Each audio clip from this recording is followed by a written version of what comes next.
네, 들립니다. 네, 새 작품 읽고 만나 뵙게 되었고요. 뭐 조례 없이 바로 지난 시작합니까? 시간에, 네? 소리 들리세요, 선생님들?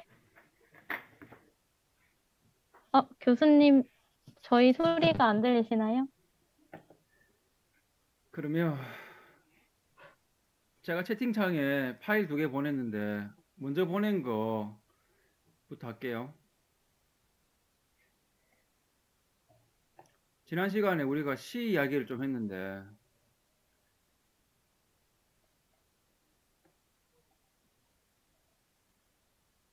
핵심은 이제 그거죠. 애들한테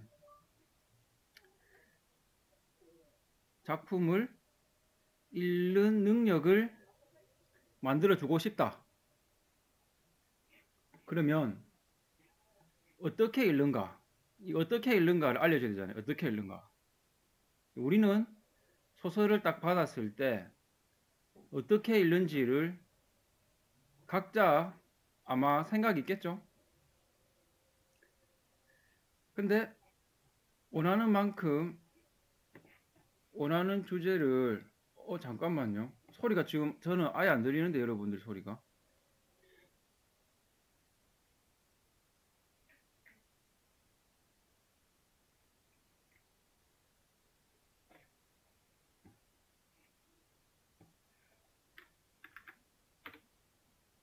뭐 귀머거리처럼 해야 돼. 원하는 소리 들리세요? 만큼 읽어내려면 어떠한 문학적인 이론을 알고 있어야 되지 않겠습니까?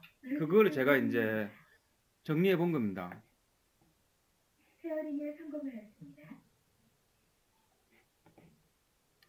그게 제가 지금 보내드린 폴더 안에 다 있고요. 지금부터 하나씩 열어보고 하겠습니다.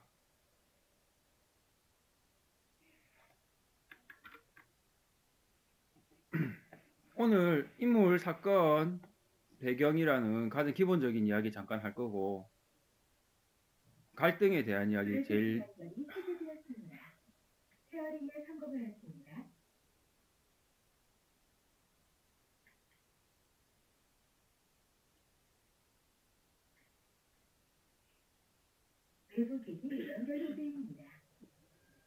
갈등에 대한 이야기 많이 할 거고 구성에 대한 이야기 조금 할 거고 구조도 조금 서술자 시점 조금 표현 이야기 조금 이렇게 해서 외래적 해석까지 해서 야 이거 9시까지 끝나겠나 싶은 생각이 좀 들지만 일단 열심히 해보겠습니다. 먼저 화자 하기 전에 주동인물 반동인물 다 아시죠? 주동인물 반동인물은 이야기의 사건의 이 사건과 관련되는 건데 이 사건의 핵심적인 진행을 맡고 있는 사람이 주동인물인데 주로 이제 작가가 감정이입을 해가지고 작가 자신의 욕망을 투영한 사람이 주동인물이 됩니다.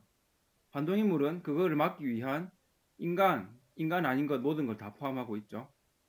근데 이 소설이라는 것은 기본적으로 갈등의 문학입니다. 그래서 이 갈등의 개념을 지난번에 말씀드린 대로 욕망을 중심으로 본다면 서로 다른 욕망이 대립하고 있는 상태를 갈등이라고 부릅니다. 그러면 소설의 구성은 뭐냐? 소설의 구성은 바로 갈등이 어떻게 해서 생겨나고 어떻게 해서 심화되고 어떻게 해서 해소되는지 그 과정을 보여주는 게 구성이라고 보면 됩니다.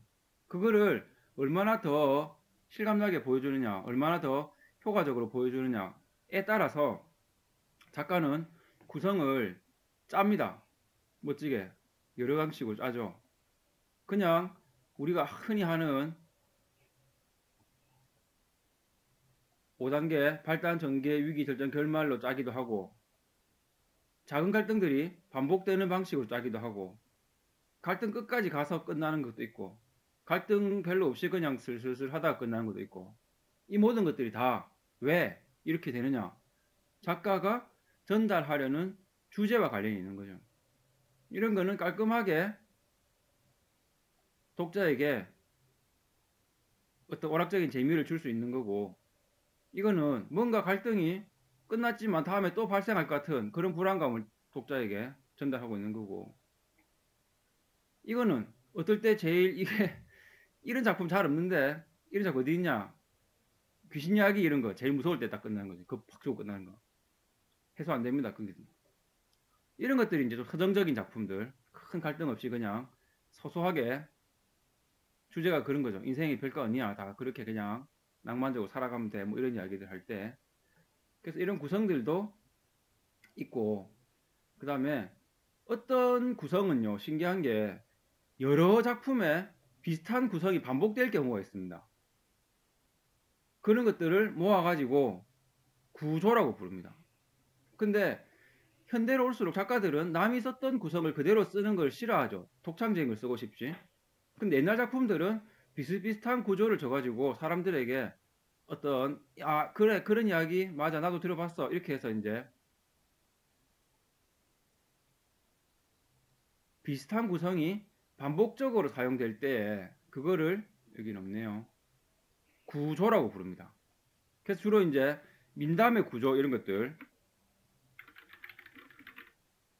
예를 들면 이런 거 있잖아요. 아버지가 보통 자식들 이렇게 놓고 떠나갈 때 증표 같은 거를 이렇게 돌 밑에 숨겨놓고 있다가 자식이 크면 이걸 꺼내서 오게 해라 뭐 이런 거 반복되고, 아니면 뭐 신데렐라처럼 신발 흘리고 갔는데 콩쥐팥쥐도 신발 흘리고 가서 만나기도 하고 뭐 이런 거죠. 아니면 우투리가 옆구리에 칼 찔려 죽는데 뒤에 저기 북유럽에 가면 뭐 지크프리드 왕자도 등에 칼 찔려 죽고, 그리스가 마킬레우스도 발 뒤꿈치에 칼 찔려 죽고, 이 구조가 다 반복되는 거예요. 화자 시점, 이거는 요즘 이제 1인칭 주인공, 1인칭 관찰자 뭐 이런 이야기를 잘 안 하는데, 그 이유가 이 시점 이론이 되게 좀 복잡해져서 그래요. 깔끔하게 안 떨어지는 작품들이 많습니다. 그래서 이제 장면별로 화자를 봐야 되기 때문에 자꾸 이제 초점 화자 이런 말들이 나오는데, 어떤 질문을 했어요, 누가? 노새 두 마리라는 작품을 저는 안 가르쳤는데 읽어봤어요. 가르치면서 나가 노새 쫓아가는 아버지를 관찰하는 1인칭 관찰자인 거 알겠어요? 근데 잘 보면 아버지의 행적을 다 함께 하고 자기 생각도, 아, 내가 볼 때 우리 아버지가 노새 같기도 하다 막 이런 이야기를 집어넣으니까 아버지와 나가 더블 주인공이 아닌가, 그렇다면 이거는 1인칭 관찰자로 보기 어려운 거 아닌가, 뭐 이런 질문을 했습니다. 근데 이런 질문들이 나오는 이유도 이제 그 장면 속에서 나가 관찰자면서도 자기 이야기를 너무 많이 드러냈기 때문에 그런 장면들이 느껴졌기 때문에 그렇죠. 작품 전체를 볼 때에는 어떻게 봐야 되느냐, 결국 초심으로 돌아가야 되는 거예요. 이 작품의 인물 사건 배경을 볼 때에 핵심 사건을 이끌고 가는 주동인물 누구냐 이 말입니다. 나냐 이 말. 나는 아니죠. 나는 여기에 못 들어가는 주변인물. 그러니까 시점을 잡을 때에도 주변인물을 중심으로 잡으면 안 되는 거죠. 이 작품의 주동인물은 아버지잖아. 노쇠와 변해가는 현상과 현실과 대응하고 그 맞서 싸우고 있는 아버지가 바로 이 작품의 주동인물이라는 것을 안다면 주동인물이 자기 이야기 말하고 있지 않죠. 그럼 이건 어떻게 봐도 1인칭 주인공 시점 볼 수가 없다는 뜻입니다. 그 다음에 작품에는 역시 시처럼 비유나 상징이나 반어나 풍자 등이 드러난다. 이렇게까지 하고 나면 이제 하나의 작품의 주제가 완료가 됩니다. 그리고 나서 거기다가 덧붙여 가지고 외제적 해석을 들어가야지 1부터 5까지를 건너뛰고 곧바로 자, 이 작가는 이런 사람이야, 알겠니? 이렇게 하면 안 된다. 그때는 일제시대였어, 알겠니? 이렇게 하면 안 된다. 니는 이걸 보고 뭘 느꼈니? 이거는 좀 반반입니다. 저는 안 된다고 말하고 싶지만 꼭 위에 걸 다 거쳐야만 글로 갈 수 있는 건 아니기 때문에 조금 다른 느낌으로 놔두겠습니다. 소설에서 화자나 서술자가 1인칭이 아닌 경우에는 잘 안 느껴지는데, 저희 집에 아기가 있는데 엄마가 애랑 놀다가 저한테 카톡을 보여. 제가 집에 안 들어가니까 뭐라 보냈냐면 동생이 이렇게 말했대요. 겨울왕국 2 책을 보고 있는데 여기 겨울왕국 2 책입니다. 이 책은 누가 말해주는 거야? 여기 보면 뭐 안나는 뭐 했습니다. 엘사는 뭐 했습니다. 이렇게 적혀 있었겠죠. 그 동생이 궁금한 거죠. 이 말하는 이 사람 누구냐고. 그러면서 하는 말이 겨울왕국 2 말고 겨울왕국 1도 집에 있었거든요. 겨울왕국 1은 안나가 말해주는 거잖아. 라고 덧붙였어요. 애가. 제가 집에 가가지고 찾아보니까 겨울왕국 1편 책 이렇게 되어 있습니다. 언니가 깜짝 놀라는 것을 보고 나는 언니가 마법의 힘을 제어할 수 없다는 것을 알았다. 언니 몸에 나온 얼음 덩어리가 정통 내 가슴을 때렸다. 이거를 읽으면 애들은 안나가 우리에게 자기 이야기를 들려주는구나 이렇게 알겠죠. 서술자를 느낀단 말입니다. 그러다 보니까 안나가 겨울왕국에서 잠시 마지막에 얼음 돼 있다가 녹았잖아요. 얼음 돼 있다가 녹은 장면을 서술하는 부분을 제가 펼쳐보니까 얼음 된 뒤에 엘사가 이렇게 요소를 부려가지고 자기를 녹여줬다 이런 걸 기억 못하는 장면으로 처리가 되어 있습니다. 그거는 시점 쓸 때 잘 썼다는 뜻입니다. 중학생들한테 그렇게 소설 쓰라 하면 시점 막 혼란스럽게 쓰거든요. 1인칭 주인공인데 전지적처럼 막 쓰고. 근데 겨울왕국 2를 열어보니까 엘사는 눈물을 흘리며 말했어요. 안나는 단호하게 이야기했어요. 엘사가 해야 될 일을 일깨워 주었지요. 엘사는 혼자 감당해야만 할 생각했어요. 라고 말하는 사람 누구냐면 이게 중학교 2학년에 화자 관점 가르칠 때 본질적으로 아이들에게 이해가 안 되는 장면입니다. 그거를 약간 뭐랄까 애니까 미숙해서 그렇다고 생각한다면 미숙해서 말해서 생각한다면 옛날 사람들도 이런 어떤 소설이라는 이 가상의 장르 관습에 좀 미숙했다고 본다면 옛날 작품들이 다 전지적 작가인 이유가 있는 거죠. 전지적 작가는 이 위에 있는 안나처럼 실질적으로 존재하는 사람입니다.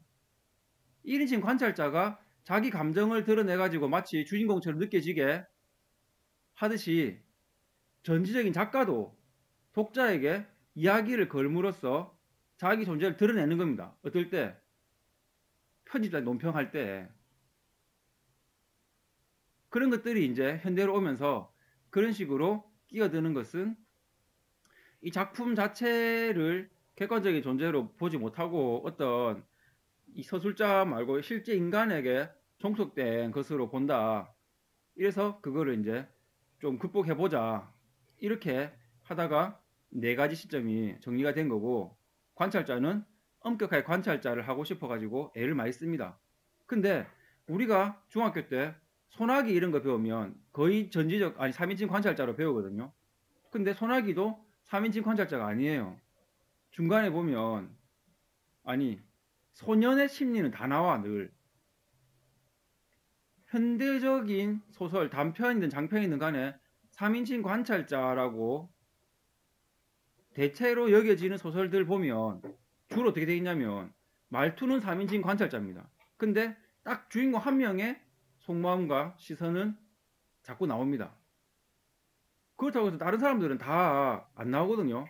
한 명만 딱 나오고 걔가 주인공일 때 말투가 3인칭이라면 이거를 과연 전지적 작가라고 봐야만 하는 것일까? 전지도 아닌데 작가가 지금 현재. 그렇다고 3인칭 관찰자는 속마음을 아예 몰라야 되는데 주인공은 다 작가가 대신 말해줘요.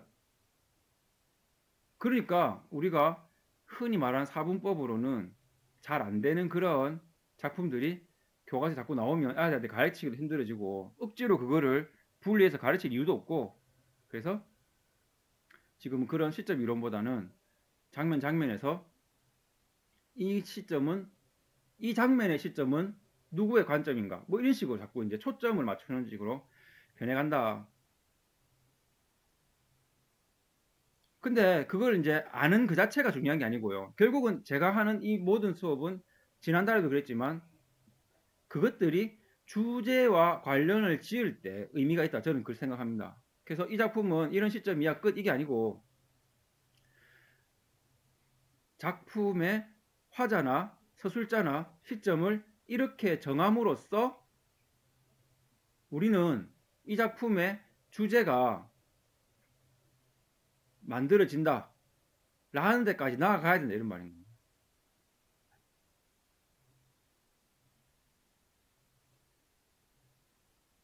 예를 들면 이제 선녀와 나무꾼 이야기 아시죠? 선녀와 나무꾼 우리가 전지적 작가 시점으로 들으면 나무꾼의 어떤 뭐 애정 또는 뭐 간절한 소망 뭐 이런 거 또는 나중에 이제 하늘에 떨어질 때는 좀 경계 이런 것들이 다 들어가는데 선녀 시점으로 이걸 바꾸면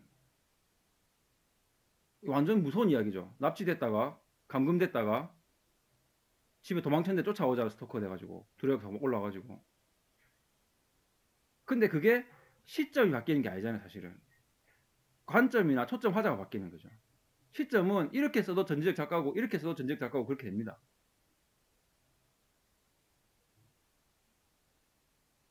그래서 그 사랑손님과 어머니를 만약에 화자 중심으로 읽게 된다면 사랑손님과 어머니의 화자를 굳이 오키로 내세운 이유는 무엇인가?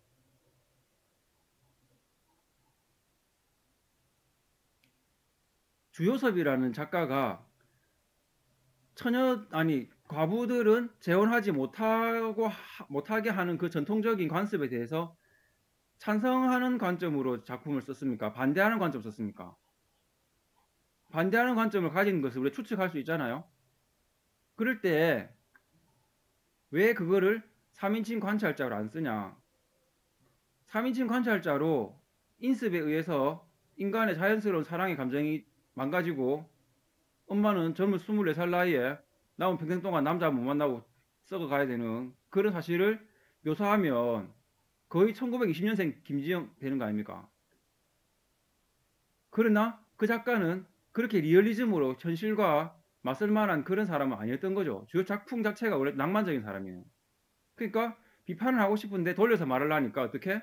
순진한 아이를 화자로 내세워가지고 애가 볼 때도 너무나 이거는 비합리적이다 라고 해서 내가 잘 몰라서 하는 말인데요. 엄마 아저씨랑 왜 결혼 안 해요? 이렇게 이제 해야 작가 자신에게 돌아올 비난의 화살들을 막아낼 수 있는 겁니다.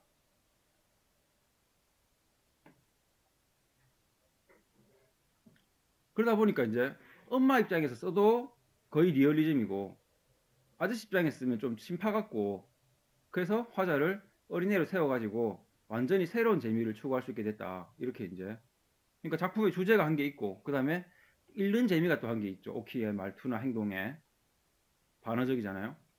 그럴 때 바로 이 주제와 이 주제를 묘사하기 위해서 설정한 화자가 정말 절묘하게 맞아떨어진다. 이러면 이제 심미적인 체험이 시작되는 겁니다.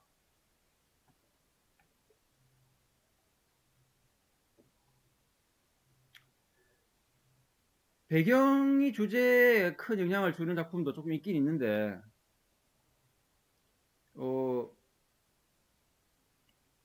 이건 뭐 중요 안 하니까 넘어갔고요.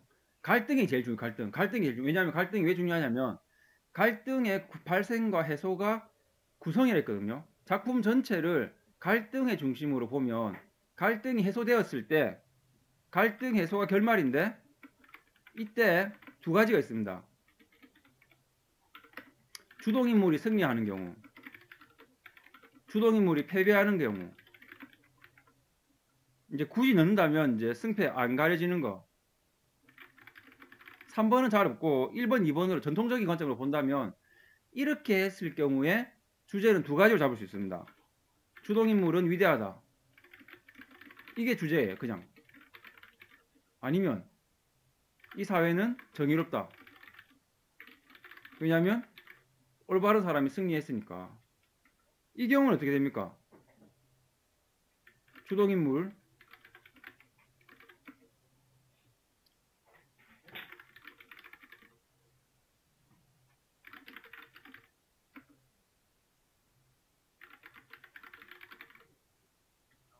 이렇게 이제 우리가 할 수 있는 거죠. 근데 전통적인 소설은 다 이렇게 해서 됩니다. 홍길동전 뭐 이런 거 되잖아요. 박시전 이 다 됩니다. 그 현대적인 관점에서는 또 꼭 이렇게 안 떨어지는 게 많아요. 그래서 르네 지라르라는 사람이 만든 욕망의 삼각형을 가지고 현대 소설들을 분석하면 잘 돼요. 이 욕망의 삼각형은 대학교 때 배우셨을 건데 한번 간단하게 설명을 하면, 여러분 원미동 사람들이 있습니다. 원미동 사람들 다 읽어보셨죠? 김포슈퍼하고 형제상해하고 서로 물건값을 깎아줄게 하다가 망할 뻔했는데 싱싱첨가물이 들어오니까 또 깎아줄게 해가지고 경쟁을 하다가 싱싱첨가물이 망하고 이제 작품이 끝나는데, 이 욕망의 삼각형은 기본 개념이 이렇습니다. 주동인물이 있어요. 자기 욕망이 있습니다. 근데 이 욕망을 직접 가서 이루면 되는데 이 사회가 그거를 허락하지 않아요. 그래서 어떻게 되냐면 삐뚤어진 욕망을 새롭게 설정합니다. 가짜 욕망, 이 가짜 욕망이라고 부르거든요. 그래가지고 현대 소설이란 것은 몽땅 다 진짜 욕망을 눈앞에 두고 가짜 욕망을 설정해서 그쪽으로 끊임없이 나아가는 것이 바로 현대 소설이다. 이렇게 봐도 될 정도입니다. 예를 들면 이 르네 지라르가 누구 예를 들었냐면 돈키호테 예를 들었는데, 이 돈키호테라는 사람이 진짜 욕망은 뭐냐? 기사가 되고 싶은 거예요. 진짜 욕망은. 근데 돈키호테가 살았던 시대에는 이미 왕족도 없고 기사도 없고 기사도도 없고 기사단도 없죠. 그러니까 어떻게 하냐면 자기가 알고 있는 소설 속의 기사들을 흉내를 내는 겁니다.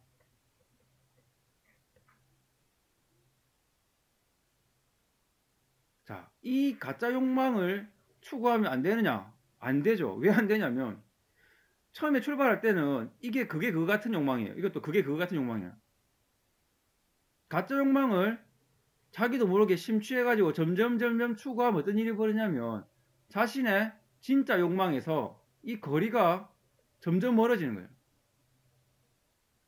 진짜 일로 가야만 되는, 이 길을 잘못 들어놓고는 잘못된 길로 멀리 갈수록 돌아올 에너지가 더 많이 필요해지는 겁니다. 자, 예를 들면 김포 슈퍼의 진짜 욕망은 돈을 많이 벌고 싶은 거였어요. 부자가 되는 거 알겠습니까? 근데 가게가 자기 독점하는 것도 아니고 사람들이 물건을 맨날 사주는 것도 아니고 이거를 방해하는 형제 슈퍼가, 형제 상해가 있단 말이에요. 형제 상해가. 그러니까 내가 직통으로 돈을 벌 수 없으니까 어떻게 했냐면 나는 형제 상해보다 싸게 파는 작전을 세운 겁니다. 그러면 사람들이 나에게 많이 와서 사겠지? 사람들이 많이 와서 사면 돈을 많이 벌겠지? 처음에 그런 순진한 생각을 하는 거죠. 형제 상해가 나도 그럼 싸게 팔아야지. 100원짜리 사면 김포슈퍼는 99원에 줍니다. 형제 상해는 그 말을 듣고 나는 그럼 98원에 팔아야지. 동네 사람들이 어느 가게 가겠냐? 그 말을 듣고 다음날 김포슈퍼는 난 97원에 팔아야지. 100원에 팔아야 3원 남기는 장사에서 97원에 팔면 이거는 본전도 못 건지면 나중에는 어떻게 되냐? 형제 상해보다 싸게 판다는 그 욕망에 사로잡힐수록 돈 버는 길은 멀어지는 겁니다. 이게 바로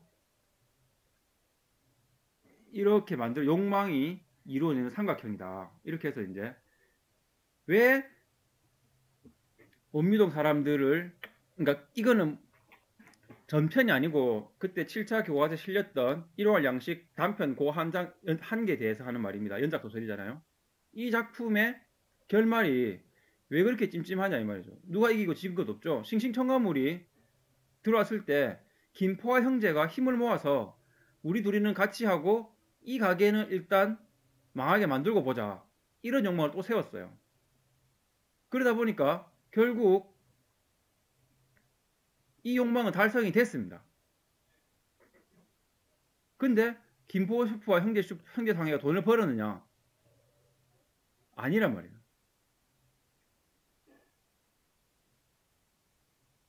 진짜 욕망을 잊어버리고 그 욕망을 대신해서 추구하게 만든 이 가짜 욕망이 인물을 사로잡은 겁니다. 이 이야기를 보면 우리 주제가 이제 뭐 서로 싸우지 말고 사이좋게 지내자 이런 식으로 주제를 잡을 수가 없다는 걸 알 수 있는 겁니다. 내가 상대방을 어떻게 만들어 가지고 내가 이익을 보겠다 이런 발상은 본질적으로 망할 수밖에 없다. 아무리 그걸 달성하더라도 나에게 만족감을 주지 않는다. 왜냐하면 진짜 욕망은 여전히 이루어지지 않은 채로 소설이 끝나버리기 때문에 그렇습니다.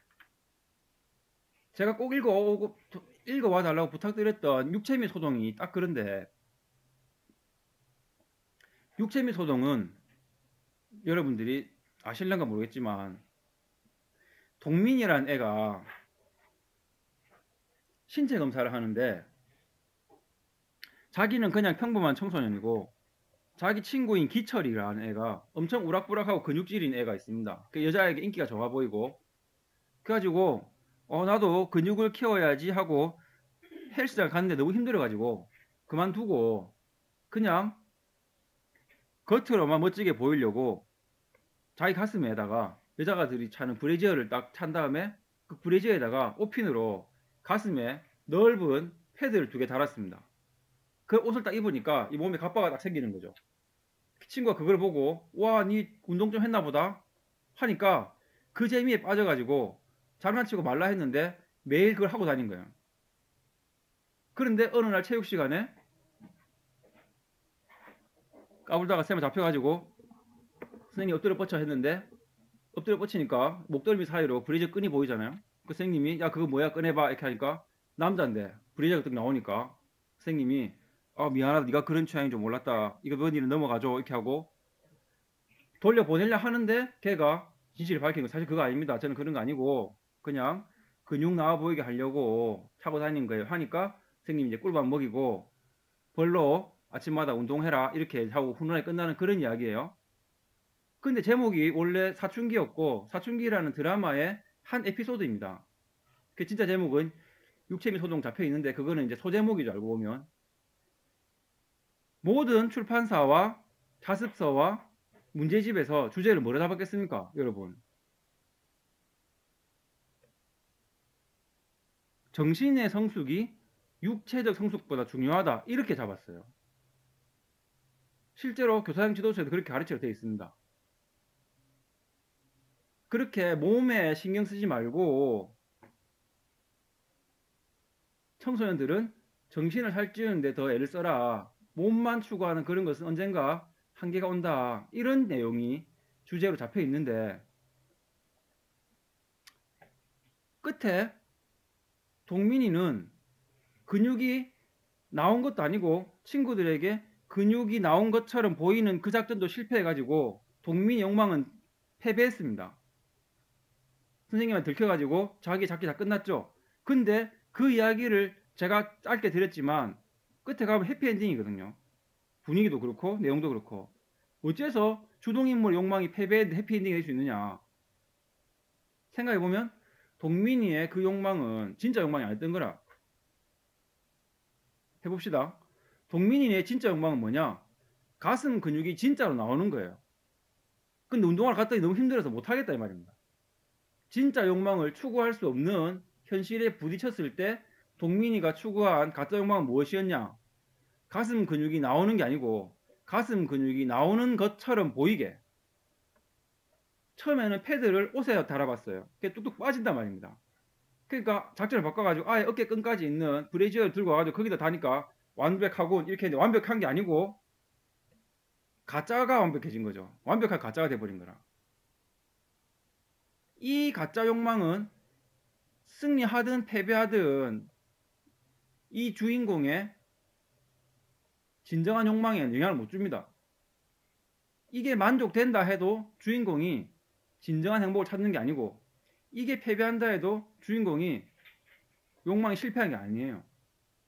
진짜 이 작품의 해피엔딩 어디로 갈 때 바로 주인공이 지금까지 내가 추구하던 것이 다 허상이었구나, 나의 진짜 욕망으로 돌아가야 되겠어. 이렇게 되었을 때 바로 작품 해피엔딩이 되는 건데, 마지막에 선생님이 애한테 꿀밥 먹이면서 아침마다 벌로 운동해 이렇게 하니까 운동 열심히 하면 근육이 나오겠죠. 갈등의 결과로 주인공의 욕망이 패배했냐? 이거를 보면 안 되고, 갈등의 결과로 주인공은 가짜 욕망으로 가던 길을 꺾어서 진짜 욕망을 추구할 수 있는 진정한 사람이 되었다. 이렇게 주제를 잡아야 되는 겁니다.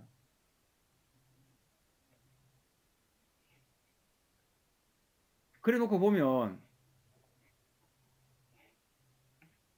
재밌는 게 보이는데,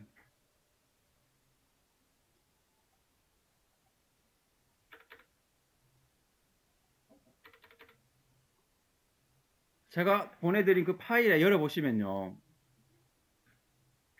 이런 말이 나와요.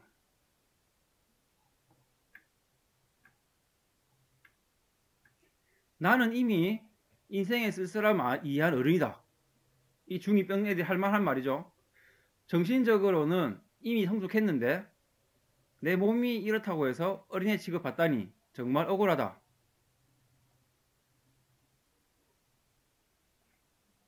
동민이가 갈등의 결과를 통해서 정신의 성숙이 중요하구나를 깨달은 게 아니에요.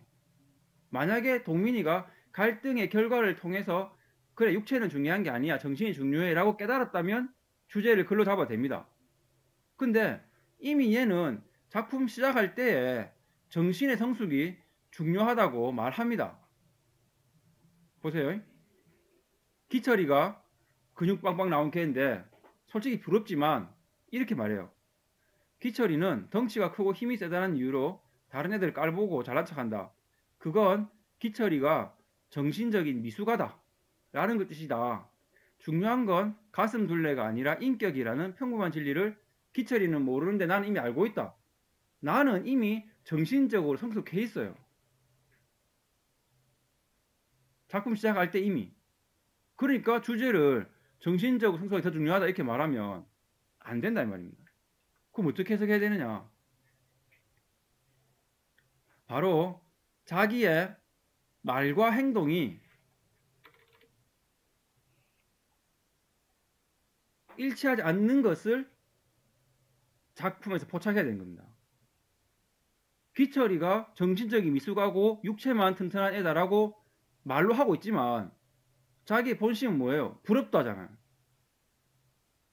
그 무슨 말인가 하면 자기도 아직 육체적인 뽐냄을 완전하게 극복하지 못했으면서 말로만 정신적 성숙한 척 한다는 주동인물의 특성을 보여준 작품이다. 그렇게 본다면 나는 이미 어른이라고 생각하는 주인공인데 사실 걔가 하는 일을 끝까지 보면 아직 어린이네 라고 보여줌으로써 정신적으로 성숙해 가고 있는 사춘기에 해당하는 시기를 주동인물이 겪고 있다. 그 자체가 주제가 되는 겁니다. 그러면 주제를 줄이면 뭐가 됩니까? 동민이란 아이는 현재 사춘기다. 이게 주제가 되는 거예요. 작품 주제가. 그거를 작품 전편을 통해서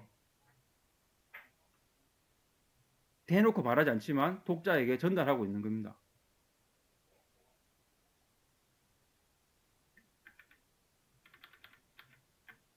갈등은 그런 식으로 보시면 작품의 주제를 뽑아내는데 도움이 됩니다. 그 갈등을 발단 전개 위기 절정 결말로 안 나아가고 이런 식으로 나열할 수 있습니다. 옥상의 민들레꽃 보시면 할머니가 자살을 먼저 합니다. 사람들이 회의를 합니다. 애가 끼어듭니다. 어른들이 안 끼워줍니다. 회의가 끝났지만 답은 안 나옵니다. 그리고 이야기는 어떻게 되냐면 주인공의 어린 시절로 갑니다. 애가 기껏 만들어준 종이 카네이션을 어버이날에 줬더니 부모님이 그걸 버리고 애를 귀찮아하는 느낌이 들었을 때 나는 옥상에 올라가서 그만 살아야 되겠다라고 생각을 하고 있었는데 민들레 꽃을 봤습니다. 그 척박한 벽돌 틈에서 민들레가 자라는 걸 보고 아이고야 나도 저렇게 힘들게 살아야 되겠구나 했는데 아이고 그 말을 오늘 회의의 자리에서는 못했네 하고 끝나요. 왜 이 세 번째 아니 이 세 가지 옛날 이야기를 시간상 맨 앞에 안 놔두고 중간에 끼워 넣느냐?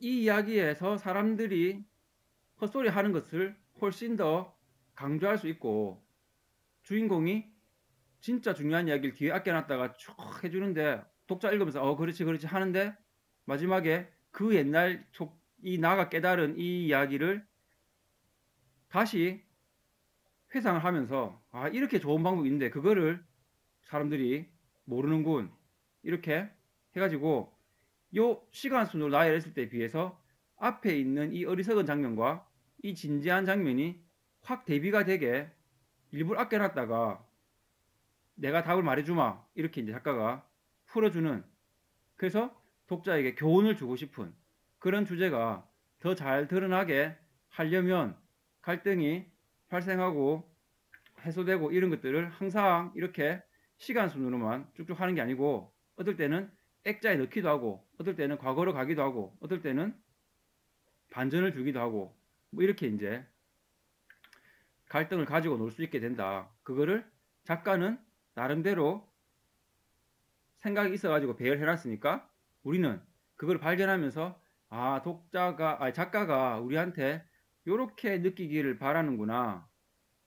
이렇게 하면서 이제 작품의 재미를 내재적으로 찾아가는 겁니다.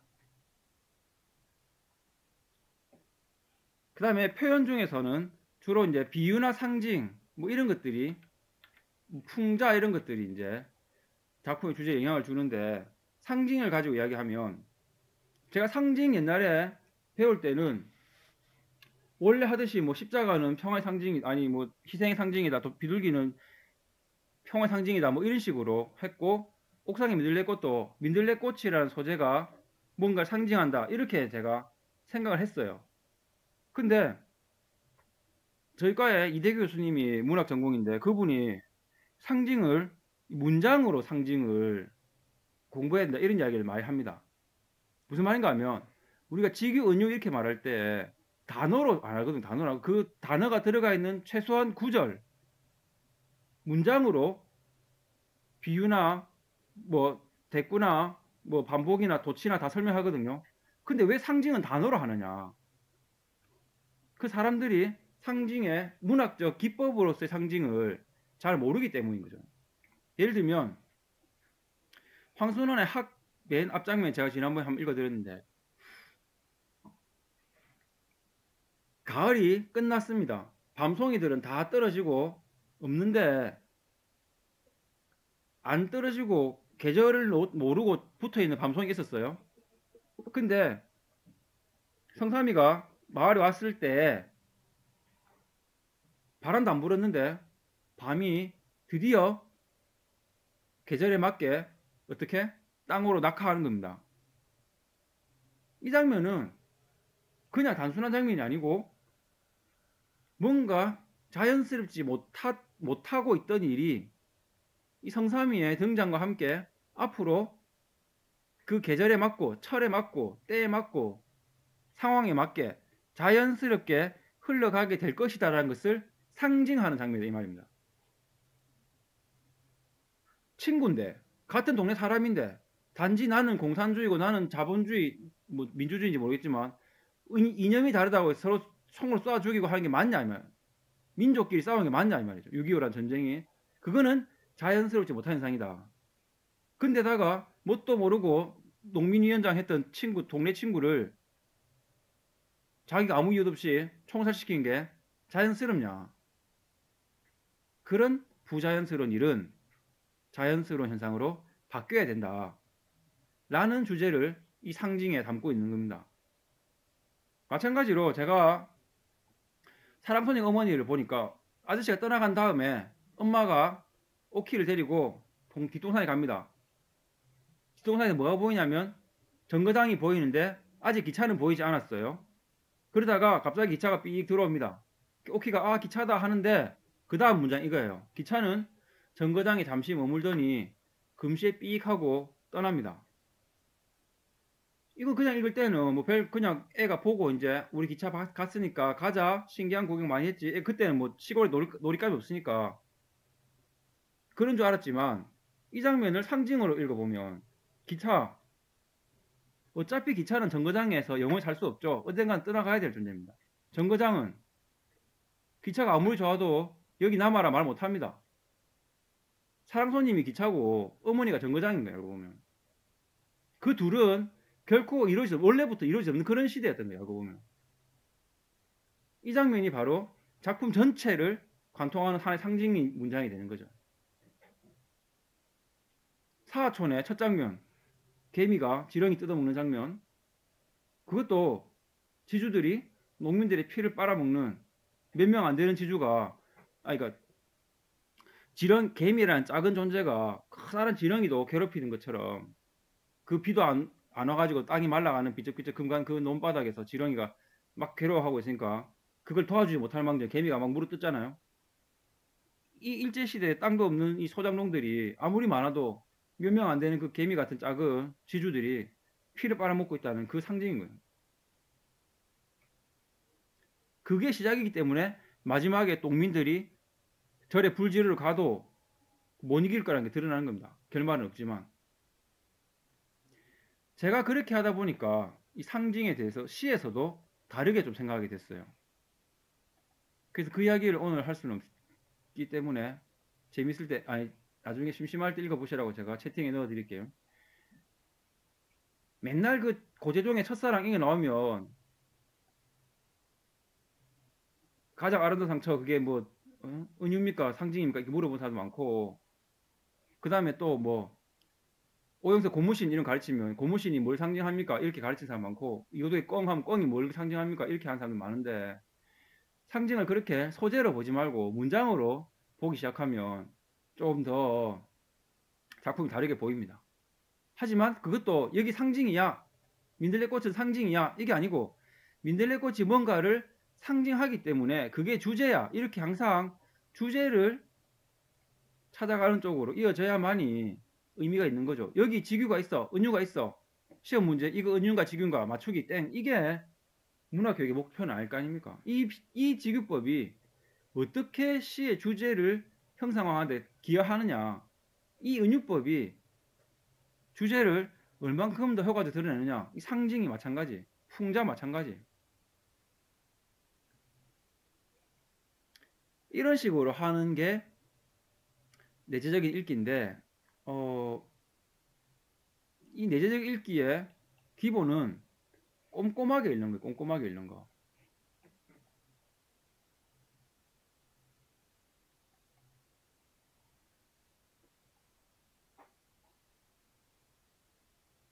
여러분 이해의 선물 좋아하시죠? 이해의 선물의 학습 활동이 이거였어요. 채팅 보내세요. 채팅.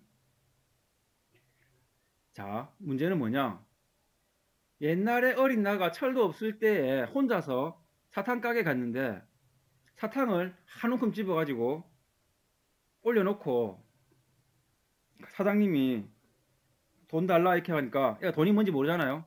자기가 아끼던 열심히 모아놨던 버찌 씨앗을 몇 개 꺼내가지고 제가 제일 아끼는 거예요. 이거 드릴 테니까 사탕 주세요 이렇게 말하잖아요. 아저씨가 그걸 한참 보고 있다가 알겠다 이렇게 하고 사탕을 줍니다. 애한테 돈이니 뭐니 아무 말도 안 하고 줍니다. 그 애가 커서 어른이 돼가지고 금붕어 가게를 하는데 순진한 꼬맹이 2명이 들어와가지고 금붕어를 3만원치 사가고는 1,000원짜리 한 장을 준다 이 말입니다. 그 주인공이 어른이 된 주인공이 가만히 보다가 그때 그 아저씨가 이런 심정이었구나 깨닫고 애한테 1,000원을 받고 금붕어를 줍니다. 옆에 있던 아내가 화를 내죠. 지금 뭐하는 짓이냐 하면서 아내한테 옛날에 그런 일이 있었어. 좀 이해해 주길 바래 하니까 아내도 잘했어요 하는데, 자, 첫 번째, 나의 어린 시절에 위거든 할아버지가 나의 행동을 이해해줘서 사탕을 줘서 보내는 게 아름다운 이해의 첫 번째 장면이라 칩시다. 두 번째가 제가 볼 때에는 어른 나가 물고기 사는 금붕어 남매의 철없는 행동을 이해하는 장면이라고 봅니다. 이 세 번째는 뭘 것 같습니까? 주관식 문제입니다. 내 목 아파서 커피 한 잔 마실 동안 1분 동안 쓰세요. 빨리 채팅창에.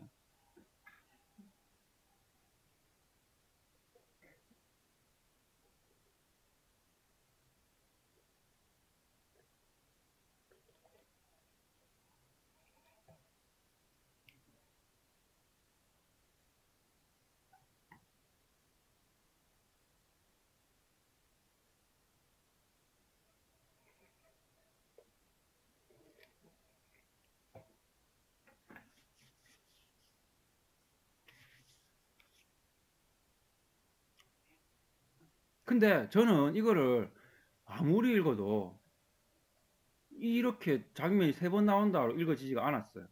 왜냐면 아내가 나를 이해하는 거는 이 소설 작품의 맨 마지막에 나오는 그 문구와 별로 안 어울려요.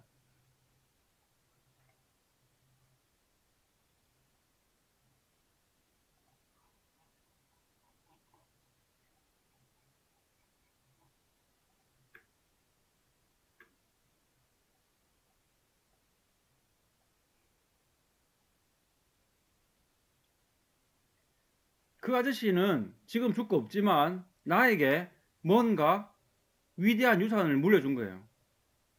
그거를 그때는 몰랐어요. 방금 전까지 몰랐습니다. 지금 이 아이의 지워버렸네. 금붕어 남매를 보고 나서 그때서야 깨달은 거죠. 그래서 바로 이해 장면은 3개가 아니고 4개가 되는 겁니다. 아내가 나를 이해하는 거는 제가 볼 땐 덜 중요한 겁니다. 어른 나가 그때의 위거든 씨가 어떤 심정이었나를 이해하고 어떤 마음으로 나에게 사탕을 줬는가를 이해하는 이것이 주제인 거죠. 왜냐? 위거든 씨라는 사람은 원래 위대해요. 날 이해해서 어린아이의 순진함을 보호해 줍니다. 내가 이 아이들을 이해해서 어린아이의 순진함을 보호할 줄 아는 이게 1세대고 2세대인데 이 어린아이 순진함을 보호해준다는 이 소중한 가치가 다음 3세대까지 내려가게 전해주는 인물을 주인공이 나가 하고 있거든요. 그것은 아내가 나를 이해해줬기 때문이 아니잖아요.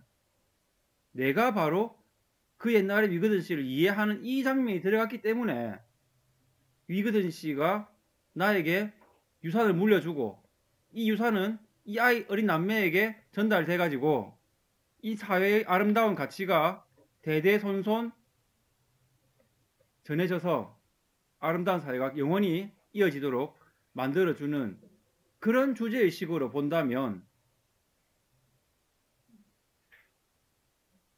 이해의 선물은 1번 이해의 선물, 2번 이해의 선물, 3번 이해가 여기 들어가야 돼요. 물론 이것도 있으니까 사실 총 4번이죠. 근데 진짜 재밌는 거는 이 어른 나가 어린 남매의 순진함을 보호해주는 것이 위거든 씨의 모방 행동일 뿐만 아니고 이 어른이 나가 말이죠. 33만짜리 물고기를 사가는 이 어린 남매를 만약에 의심하고 네가 지금 돈을 떼먹을 생각이냐 이렇게 의심하는 일은 결국은 뭐와 같냐면 어린 시절에 나에게 의심을 보낸 것 같은 이야기가 됩니다. 내가 이 아이들을 보호해 줄 때만이 어린 시절 나의 그 순진함이 진심이었다는 것을 증명할 수 있게 되는 거예요. 결국 이 어린 남매의 순진함을 보호해 주는 행위는 바로 어린 시절에 자기 자신의 순진함을 보호하는 행위와 같은 겁니다. 이렇게 본다면 이 작품이 얼마나 잘 짜인 작품인가 알 수 있는 거죠.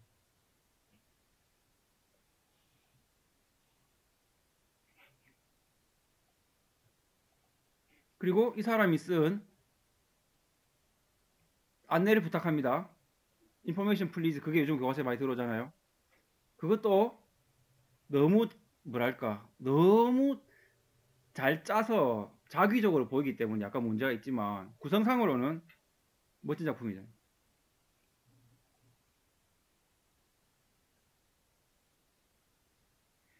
그래서 윗세대의 소중한 가치를 아랫세대에게로 내려보내주는 그런 중요한 역할을 하고 있는 나가 바로 우리 사회의 가치를 보호하는 능력을 가진 히어로, 영웅이고, 히어로는 곧 다른 말로 주인공이죠.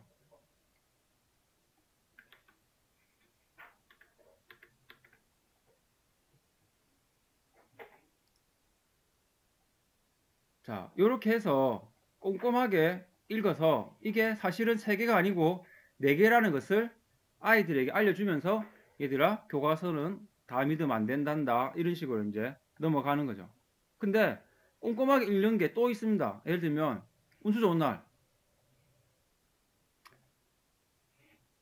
자기 아들 뻘쯤 되는 학생이 정거장까지 갑시다 이렇게 말했습니다.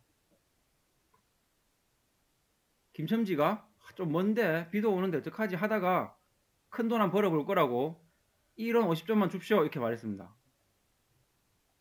애가 깎지도 않고 갑시다. 관대한 어린 손님이 그렇게 말하잖아요. 기분 좋아가지고 가다가 돈을 받았어요. 결국 엄청 큰 돈을 벌었다 칩시다.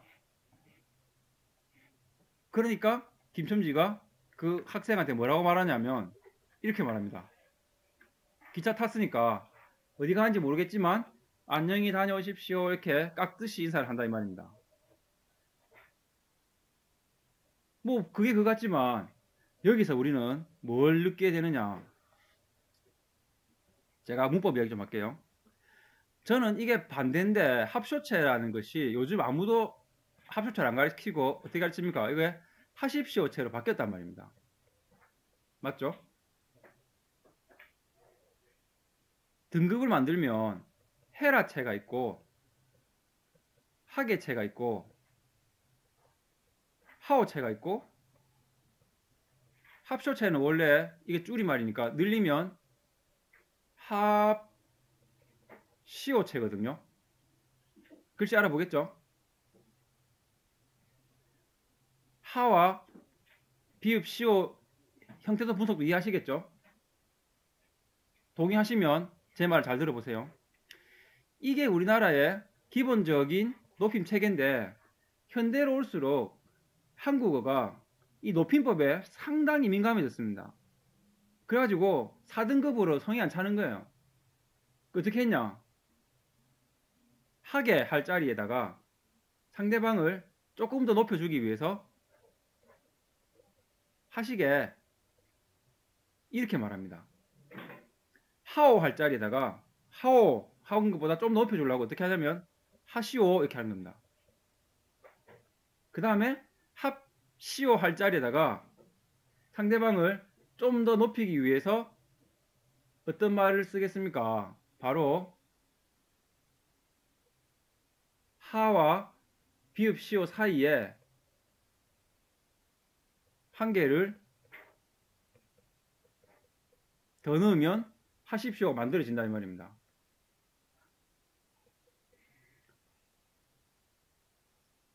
그런데 얘들은 1, 2, 3, 4단계에 비하면 이 0.5단계밖에 안 돼요. 왜냐하면 당신에게 뭔가를 하오 하고 뭔가를 하시게 하는 거하고 어느 게 더 높아요? 하오가 높아요? 하시기가 높아요? 하시기에 시를 아무리 넣어봤자 하오보다 못 높아요. 맞죠? 마찬가지로 하시오라고 말해봤자 합시오, 한 푼 줍시오 이거랑 비교하면 한 급 아래다 이 말입니다. 물론 여기에 0.5 있습니다. 하시라. 시가 있다고 다 높은 게 아니고 어차피 이 해라, 하게, 하오, 합시오 이거 체계를 뛰어넘지는 못하지만 그 사이에서 조금이라도 더럽게 해주려고 하는데, 그렇게 본다면 하십시오체는 본질적으로는 정식 등급이 아닌 거예요. 얘가 정식 등급이고 얘는 엄연하게 종결 의미가 정해져 있는 거에 조금 더 높여주는 기분으로 수의적으로 선택되는 거라고 본다면, 자, 이걸 내가 왜 길게까지 말하느냐. 여기 보시면 어떻게 됩니까? 1원 50전을 주다에 줍시오 이렇게 말했단 말이죠. 사급으로. 이거는 평범한 일꾼이 평범한 손님에게 그냥 서비스를 하는 말입니다. 근데 여기 보시면 뭐라고 말합니까? 안녕히 다녀 옵시오, 어서 옵시오, 어서 옵쇼 하는 게 어서 오다의 비읍 시오잖아요. 어서 안녕히 다녀 옵시오 안 하고 어떻게 했습니까? 안녕히 다녀 오십시오 이렇게 말한다. 오십시오. 이런 50점 받은 게 너무 좋아가지고 사급을 높여야 될 애한테, 자식벌밖에 안 되는 애한테 한 급 더 높여가지고 4.5단계의 높임법을 쓰게 되는 이 동기가 어디서 나오느냐. 김첨지에게 그만큼 돈이 소중한 존재라는 것을 알 수 있게 되는 겁니다. 그거를 합쇼체를 안 가르치면 설명할 길이 없는 거예요, 애들한테.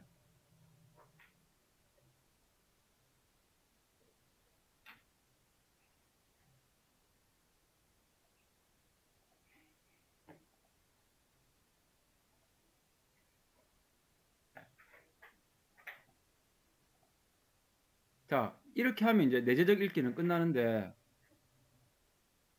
아니 좀 쉬었다가 9시에 마칠까요? 아니면 안 쉬고 50분에 마칠까요?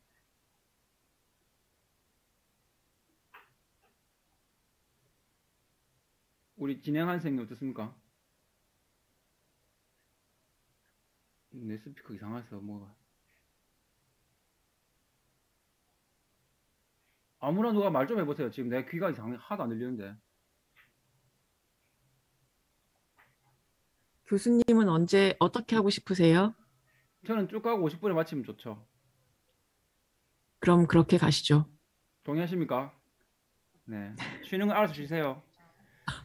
그런데 여기에서 이제 내재적 관점과 조금 외재적으로 넘어가면서도 특별히 반영론도 아니고 표현론도 아닌 또 하나의 소설 분석 틀이 있습니다. 그거를 우리가 큰 범주로 따지면 반영론에 넣긴 넣습니다만은 담론이라고 불러요. 담론 이론이 있습니다. 담론 이론이 소설을 분석할 때 또 큰 도움이 돼요. 여기 없네.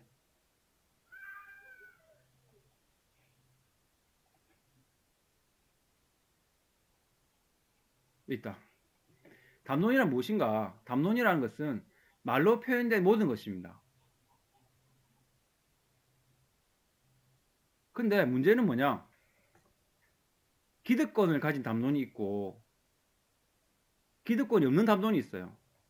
예를 들면 지금 이 여러분과 나의 이 오늘 상황에서 나는 기득권이 있어요. 내 말은. 여러분의 말은 기득권이 없어요. 그러면 담론은 공평하지 않아요. 평등하지 않습니다. 근데 웃긴 건 뭐냐면 기득권을 가진 담론은 항상 새로운 담론 형성을 배제하거나 금지합니다. 여러분 교실로 돌아가 보세요. 여러분의 말은 기득권을 가진 담론이에요. 반에 애들이 하는 말은 금지당하거나 배제당하는 담론이죠. 어떻게 금지시키냐면 분할과 금지시키는, 그 다음에 배척시키는, 그 다음에 이 책인 경우에는 주석에 달아가지고 이거는 안 좋은 글이다. 이렇게. 아니면 작가를 공격해가지고 저 작가는 그 작가 책 읽으면 안 된다. 이런 식으로. 근데 소설에서 담론을 분석한다는 게 뭐냐면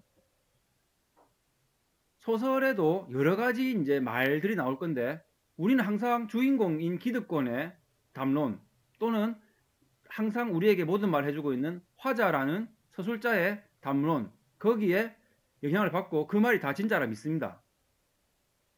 근데 그 외에도 여러 가지 말들이 책에 오고 갈 거 아니에요. 푸코가 하는 작업이 뭐냐? 책에 나오는 모든 담론을 다 꺼내가지고 모두를 공평하게 놔두면 어떤 일이 벌어지겠는가? 혹시나 소설 작품 속에도 기득권의 담론만 잘 드러나 있고 어떤 중요한 새로운 담론이 배제되어 있는 것이 아닌가? 그걸 내가 발굴해서 찾아보겠다. 라는 관점으로 책을 읽기 시작합니다. 그거를 푸코가 지식의 고고학이라고 부르죠. 고고학이 유물을 발굴하는 것처럼 이 사람은 책 속에, 작품 속에 묻혀져 있는 또는 그 당시의 기득권에 의해서 배제당함으로써 묻혀있던 중요한 담론을 끄집어내서 내가 발굴해서 드러내겠다. 여러 담론이 모두가 공평하게 평등하게 대접받는 해석을 해보겠다. 이렇게 이제 접근하는 방식입니다. 예를 들면 이해의 선물. 갈등 해소 중심으로 본다면 나의 주동인물의 갈등은 이 애들 말을 들어줄까 말까였고 그 해소되는 방식이 어릴 때 위거든 씨에게 받았던 위대한 유산 덕분에 나는 이런 선택을 했어. 그리고 주동인물의 갈등의 결과로 드러난 행동이 가치 있는 행동이다. 이렇게 이제 보통은 나눠집니다. 근데 그걸 담론으로 본다면 볼게요. 어른들은 이렇게 말합니다. 물건을 살 때에는 어른들이 정한 값어치만큼의 돈을 내야 돼. 3만원짜리 물고기는 3만원을 주고 사가라. 어린이는 그때에 대해서 나는 버찌시밖에 없는데 내가 제일 소중한 버찌시예요. 라고 주고 바꾸면 안 돼요. 라고 자기 생각이 있어요. 어린애가. 이거를 어른과 어린이의 담론의 중심으로 본다면 당연히 어른의 담론이 기득권이고 아이의 담론은 쓸데없이 하지 말고 돈 내라 빨리. 이렇게 배제당할 거예요. 금지당할 거예요. 근데 위거든 씨의 행위는 뭐냐? 바로 어린이의 담론도 어른들의 이 가치교환 체계와 동등한 가치가 있다. 라고 해서 평범한 사람들이 수직적으로 보게 될 그 담론의 질서를 위거든 씨와 나가 작품 속에서 이미 수평적 관계로 바꿔주는 역할을 하고 있는 존재인 겁니다. 작품 속에 주인공의 엄마가 나와요. 애 데리고 가서 사탕 사주는 엄마. 그 엄마조차도 이 아이의 담론을 위거든 씨만큼 공평하게 평등하게 대해주지 못했을 겁니다. 아마. 마찬가지로 이 어른의 담론에 찌들어 있는 아내도 주인공의 말을 듣기 전까지는 담론은 항상 수직적인 거지 뭐 옳은 말이 있고 틀린 말이 있는 거잖아 이렇게 생각했을 텐데 주인공의 말 듣고 나서는 아 담론이라는 것이 어린이 말이라고 해서 무시하면 안 되는구나 그것도 존중해주자 이렇게 드러내고 있는 작품이라고 주제를 잡을 수도 있다 이 말입니다. 어린아이의 순진함을 보호하자가 주제였지만 말을 조금 바꿔가지고 그게 단지 순진하냐 아니냐 이 차이가 아니고 아이의 순수한 마음이나 생각들을 보호해 줄 만한 가치가 있는 것이다. 존중해 줘야 된다. 이렇게 주제를 좀 더 일반화해서 찾아낼 때에는 바로 이러한 담론 분석이 적절하다 이 말입니다.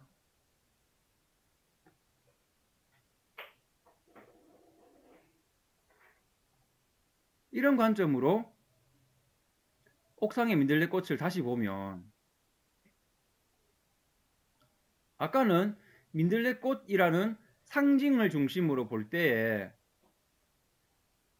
민들레꽃이 힘든 환경 속에서도 생명의 가치를 잃지 않고 꼿꼿이 살아가는 것처럼 나도 생명을 소중하게 여겨야 되겠다.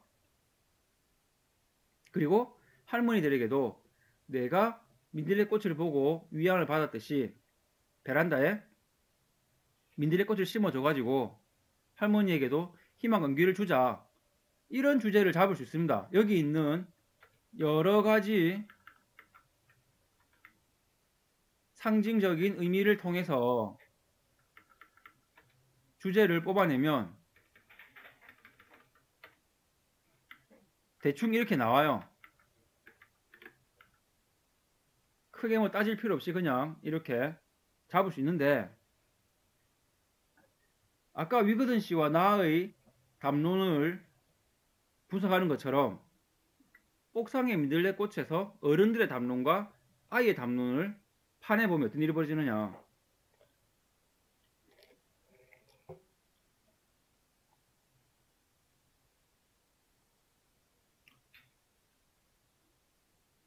애가 말을 못하게 합니다. 담론이 현재 수직적이죠. 근데 애가 말하고 싶은 건 뭐냐? 이겁니다. 할머니가 베란다에서 떨어지지 않게 만드는 것은 쇠창살이나 자물쇠가 아니라 민들레꽃이에요. 이게 아이의 담론이에요. 하지만 끝내 그 담론은 배제당합니다. 맞죠?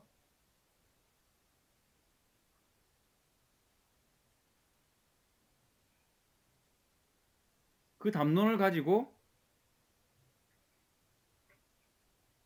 주제를 찾으면 아이의 담론은 민들레꽃이 필요하다. 그 다음에 또 아이의 담론은 할머니가 죽은 이유는 현대의 삶이 불편해서가 아니고 내가 어릴 때 부모님이 나의 카네이션을 버려가지고 버림받는 기분이 들어서 살고 싶어지지 않았던 것처럼 가족들이 할머니가 불필요하다고 느꼈던 그런 눈치를 주지 않았을까 하는 이 두 가지가 이 아이가 말하고 싶었던 담론이에요. 그리고 이 담론은 겉으로는 드러나지 못했습니다. 근데 그걸 우리가 발굴한다면 이 작품은 표면적으로 어른들이 뭐 이렇게 하는 거에 대해서 아이가 자기의 생각을 드러내가지고 그걸 주제로 삼는다 라고 할 때에 비해서 아이가 진짜 하고 싶었던 말이 뭔지를 지금 내가 넘어갔지만 쭉쭉쭉쭉 다 정리하면 첫 번째 담론에서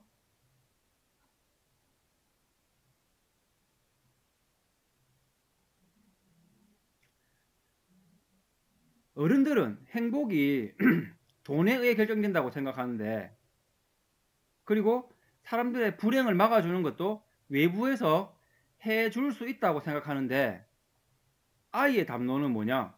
행복은 외부에 줄 수가 없어요. 그 다음에 불행하지 못하게 막는 것도 자기가 깨달으면 안 돼요. 아무리 우리가 할머니에게 뭘 주고 뭘 줘도 할머니의 불행을 막을 수는 없어요. 이와 같은 방식으로 주제가 완전 달라지는 거죠. 생명의 소중함 이런 거와 전혀 다른 겁니다. 이 말은 어디서 나오냐? 작품 속에서 배제당해 있던 아이의 담론에서 내가 뽑아낸 겁니다. 그건 다 여기 이렇게 근거가 다 있어요. 이렇게.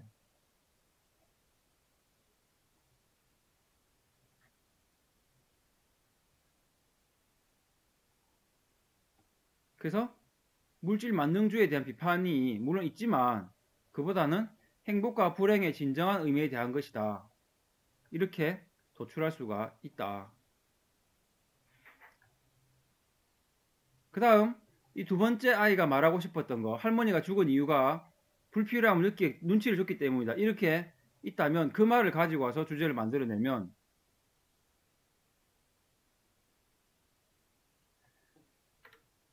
소설 장면에서 기득권을 가진 담론은 뭐였냐?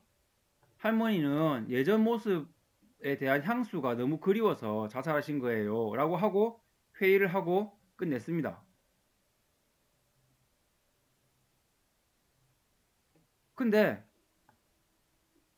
어른들이 아이의 말을 듣지 않고 이걸로 회의를 끝낸 이유는 뭐냐? 이게 문제, 이게.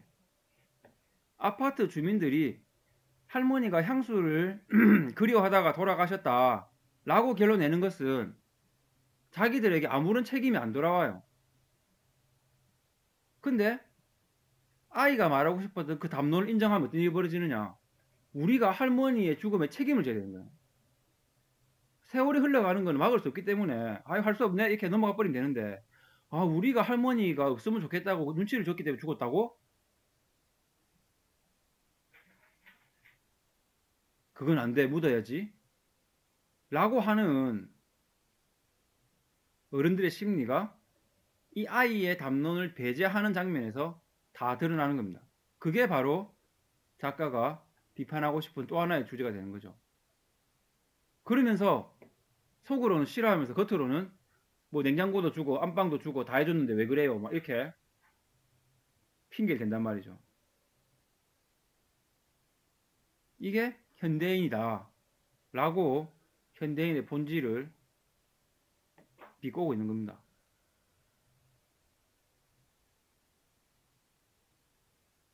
이걸 이제 반대로 돌려가지고 주제를 써라 이렇게 말하면 다시 행복은 마음에 달려 있는 것이다 뭐 이런 것처럼 할머니를 진심으로 공경하고 싶으면 마음의 평안을 느끼게 해주자 하든지, 아니면 현대인들은 아무도 책임을 안 지려 하고 환경 탓만 하고 있다 라는 주제를 잡을 수도 있다. 궁전 아파트라는 그 반어적인 제목을 일부러 달았잖아요, 거기에. 그래서 이 담론을 아이들에게 발견하게 하면 작품을 아이들이 꼼꼼하게 읽게 됩니다. 그리고 단순히 이제 갈등으로 주동인물의 승리와 패배만으로 정해지는 주제에 비해서 좀 더 이제 심도 있는 주제들을 찾아낼 수 있고, 그렇게 하다가 보면 주동인물이 아니고, 그러니까 인물들이 여러 명이 나오는데 그 각자 한 명 한 명을 모두 대등하게 만들어 준다면 담론은 여러 개가 되는 거죠. 그리고 주제도 여러 개가 되는 겁니다. 작가는 사실은 딱 한 문장을 말하기 위해서 작품을 쓴 게 아니고 그 모든 것들을 다 독자들이 알아줬으면 좋겠다 이런 느낌으로 쓰지 않았겠습니까?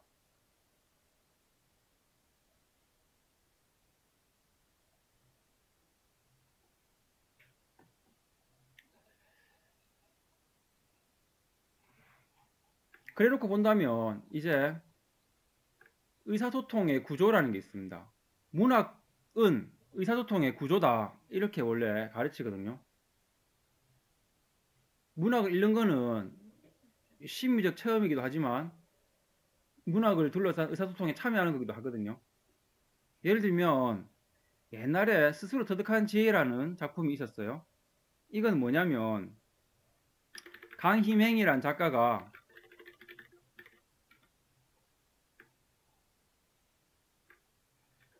아들에게 주는 교훈이 담긴 이야기,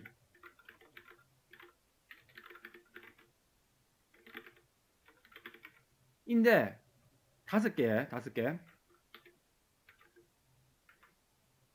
이런 경우에 강희맹이 발신자고 아들이 수신자고 이 다섯 편의 이야기가 소통의 내용이거든요. 근데 웃긴 게 뭐냐면 이 이야기 안에 보면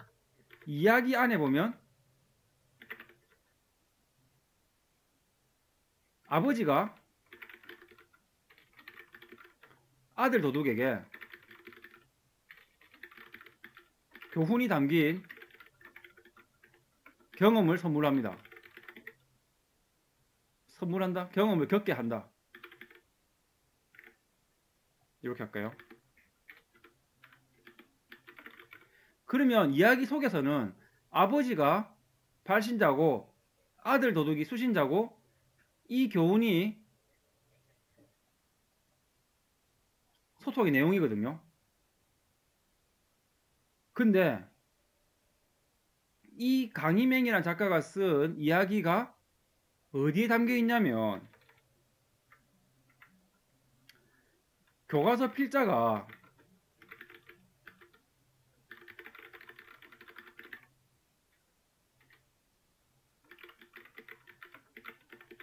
실은단 말이죠. 그러면 수신자가 누구냐면 학생들, 중학생들. 그러면 교과서의 필자가 학생들에게 강의맹 이야기를 실었을 때에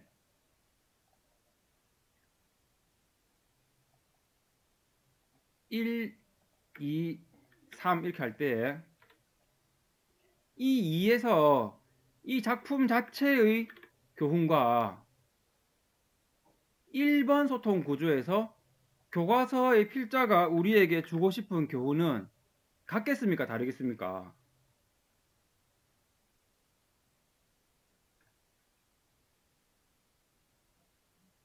교과서의 필자들은 학생들에게 이 강의명의 이야기 속에 담긴 그 교훈을 주고 싶은 게 아니고 이런 작품을 읽고 나서 학생들이 어떠한 성취 기준을 달성하게 만들고 싶다. 그게 사실 소통의 내용이 되는 거예요. 수신자와 발신자가 이렇게 정해질 때에는. 근데 이게 책과 학생으로 만나는 게 아니고 사실은 이 책을 바탕으로 교사가 교과서를 학생들에게 전달하죠.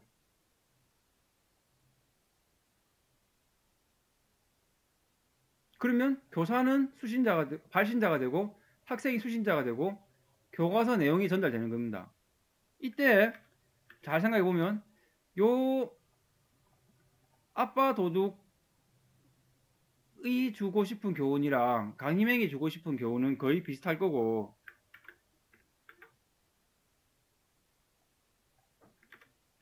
교과서가 주고 싶은 교훈과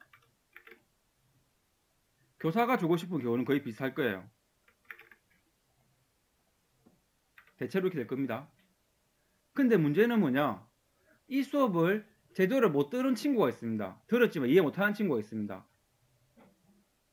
그러면 이 교사의 가르침을 잘 배운 학생이 잘 못 배운 학생에게 교사의 설명, 교과서의 내용, 강희맹의 이야기 내용 등을 전달할 겁니다.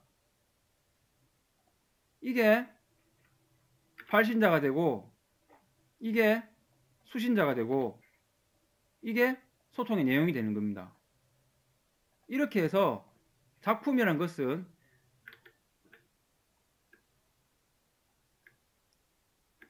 이게 잘 안 보이시죠? 이런 방식으로 하나의 주제를 감싸고 그거를 점점점 메타화하면서 주고받고 하게 되는 겁니다. 강희명의 이야기 속에서 아빠 도둑이 아들 도둑에게 직접적으로 준 교훈은 뭐였냐면 지혜가 있어야 도둑질을 잘한다 이겁니다. 근데 강희명이 자기 아들에게 이 이야기를 지어서 줄 때 자기 강희명 아들 보고 도둑질 잘하라 준 거 알 거 아니에요?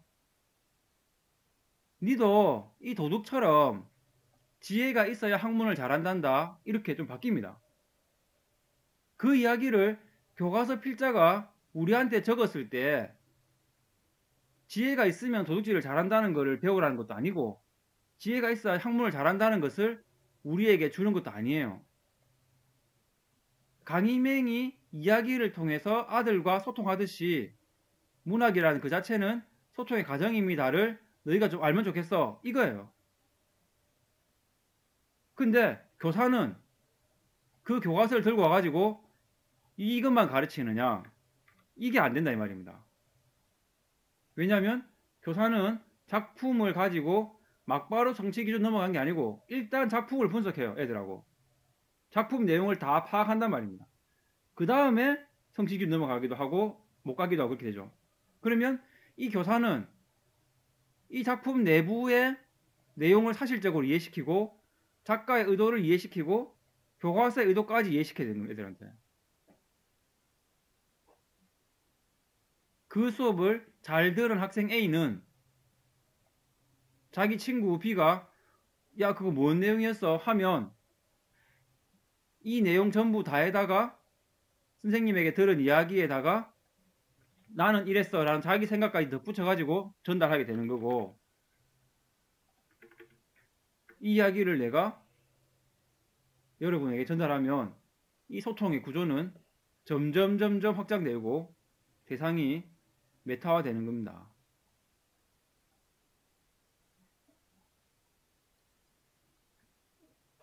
그럴 때 이제 이 뭐 소통의 과정이다 이런 거 할 때 작품하고 독자하고 작가하고 이렇게만 딱 만나는 관점을 조금만 넘어서려고 한다면 이렇게 해서 작가를 끌어와야 되고 이 사회 현실을 끌어와야 됩니다. 그리고 독자라는 이제 인간을 끌어와야 되는, 인격을 끌어와야 되는 겁니다. 그러면 지금 제가 한 거는 요 정도입니다. 요 정도. 화자가 작품의 여러 가지 표현 기법을 이용해서 가상의 현실을 만들어냅니다. 화자가 여러 가지 기법을 이용해서 가상의 현실을 만들어낸다고요. 근데 화자는 작가가 만들어낸 거죠. 작가는 어떻게? 자기가 살고 있는 현실에서 주제를 따와가지고 작가가 진짜 현실에서 이렇게 가서 주제를 따옵니다. 이 주제가 작품 속 세계에서 작가의 목소리가 아닌 아까 오키나 명선이나 이 서술자의 목소리를 통해서 작품으로 만들어지는 거예요. 우리는 지금 이 장면을 열심히 보고 있는데 이 말하는 사람은, 이 화자는 가상현실에게 말하는 게 아니죠. 누구에게? 독자에게 말하고 있는 겁니다. 작가는 독자에게 직접 말을 못 걸잖아요. 서술자를 통해서 하는 겁니다. 작가와의 만남에 가면 직접 만날 수 있지만, 그러면 작가는 말하는 일을 통해서 독자를 만나려고 하고, 이 주제는 작품으로 형상화된 다음에 어떻게 독자에게 전달되고 싶어 하고 있습니다. 그러면 이 작가의 현실은 작품 속 가상현실을 통해서 무슨 일을 벌이고 싶냐? 이 사회에 영향을 주고 싶은 거예요. 개인에게는 감동을 주고 싶고, 이 사회에는 현실의 변화를 주고 싶은 거죠. 얘도 현실 세계입니다. 현실 세계입니다. 작가가 속해 있는 세계죠. 독자도 자기가 속해 있는 세계입니다. 작품은 작품 내부에 자기만의 가상 세계가 있습니다. 소통 구조가 이렇게 만들 수도 있다는 겁니다. 이때 독자가 말이죠, 하는 일이 만에 하나 여기 있는 이 빗금친 것만 가지고 나는 주제를 파악하겠어, 이런 식으로 간다면 지금 제가 하고 있는 작업이 되는 것이고, 나는 이 작품 내용을 볼 때 작가를 한번 경유해서 아니지, 이건 좀 다릅니다. 두 가지가 있는데, 작가를 경유해서 작품을 주제를 파악할래, 이런 관점이 한 개 있고, 또 한 가지는 나는 작품을 통해서 주제는 필요 없고 작가가 누군지 알아보고 싶어, 이런 관점도 있습니다. 또는 나는 작품을 있는 그대로 이해하는 게 아니고 작가가 살았던 시대를 타고 와서 이쪽을 한번 주제를 알아볼래. 하여튼 최종 목적지는 항상 주제다. 근데 그 주제로 가는 길이 파란색 따라가냐, 빨간색 따라가느냐, 주황색 따라가느냐, 그 차이죠. 그리고 다시 한번 추가하면 주제를 파악하는 목적은 뭐냐? 주제 자체가 목적일 수도 있지만 주제를 파악하고 나서 감동을 받거나, 그러니까 감동을 받는 건 내가 바뀌는 거고, 내가 이 사회에 영향을 줘서 사회가 바뀌거나, 이 둘 중에 하나를 위해서 우리는 작품의 주제를 그렇게 탐색을 하게 된다.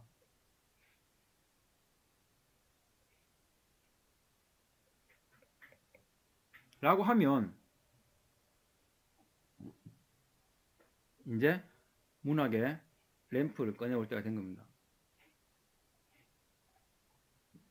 이렇게 된 거죠. 이건 며칠 전에 올라온 질문인데 고등학교 선생님이 나 교원가를 가르쳐야 되는데요. 내가 공부를 좀 하다 보니까 허난설원이 대대적으로 표절 작가라는 사실을 알게 됐어요. 나 교원가 가르치고 싶은데 허난설원이 교원가도 자기가 쓴 게 아닐 것 같아요. 허균이 어디서 뺏겨온 것 같은 그런 소문이 많아요. 어떻게 할까요? 이런 질문들이 나오는 이유도 우리가 기본적으로 여기에서 출발한다는 것을 망각하기 때문에 그렇습니다. 이런 질문을 사실 할 필요가 없죠. 이게 만약에 중요하게 가르치고 싶으면 가르치면 돼요. 근데 내가 교원가 수업하고 싶은데 여기에 마음이 걸려가지고 못하겠어 이렇게 말하면 안 되는 이유가 뭐냐? 교원가는 그냥 그 자체로 가르쳐도 돼. 이렇게 누가 썼는지 몰라도 돼. 시대 배경을 알면 도움은 되겠지만 관계없죠. 교원가 속에 그런 인간은 현재에도 있으니까. 작가나 반영론에 너무 얽매여서는 안 된다. 이런 이야기를 하지만 깊이 이해하려면 이것들을 참고하는 것이 도움이 된다. 아이들에게 가르칠 때 교사가 뭘 해야 되느냐면 교사 스스로 작품에 대한 4가지 관점으로 비평문을 쓸 줄 알아야 됩니다. 되게 막 어려운 평론을 쓰라는 게 아니고 아이들에게 작가 관점으로 읽는 것이 무엇인가, 독자 관점으로 읽는 것이 무엇인가, 시대 관점으로 보는 것은 무엇인가, 작품 관점은 무엇인가 라는 예시를 분명하게 보여주는 유일한 방법은 어디 가서 예를 따오는 게 아니고 교사가 교과서에 나오는 작품 한 10개쯤, 한 학년에 10개쯤 나옵니다. 1, 2학년, 1, 2학기 다 모으면. 그거에 대해서 모두 내재적 비평, 작가 전기 비평, 반영론적 비평, 효용론은 알아서 할 거니까 내비두고 그러더라도 그렇게 써봐야 돼요. 직접. 본인이 할 줄 알아야 아이들에게 설명할 수가 있습니다. 개념은 우리 다 알잖아요. 모르고 한 개도 없죠. 근데 막상 하나하나를 각각의 관점에 맞는 말투로 짧은 평론을 쓰시오 이렇게 말하면 고민해야 된다 이 말이에요. 자, 이런 노래가 있습니다. 동시지만 노래가 돼버렸죠.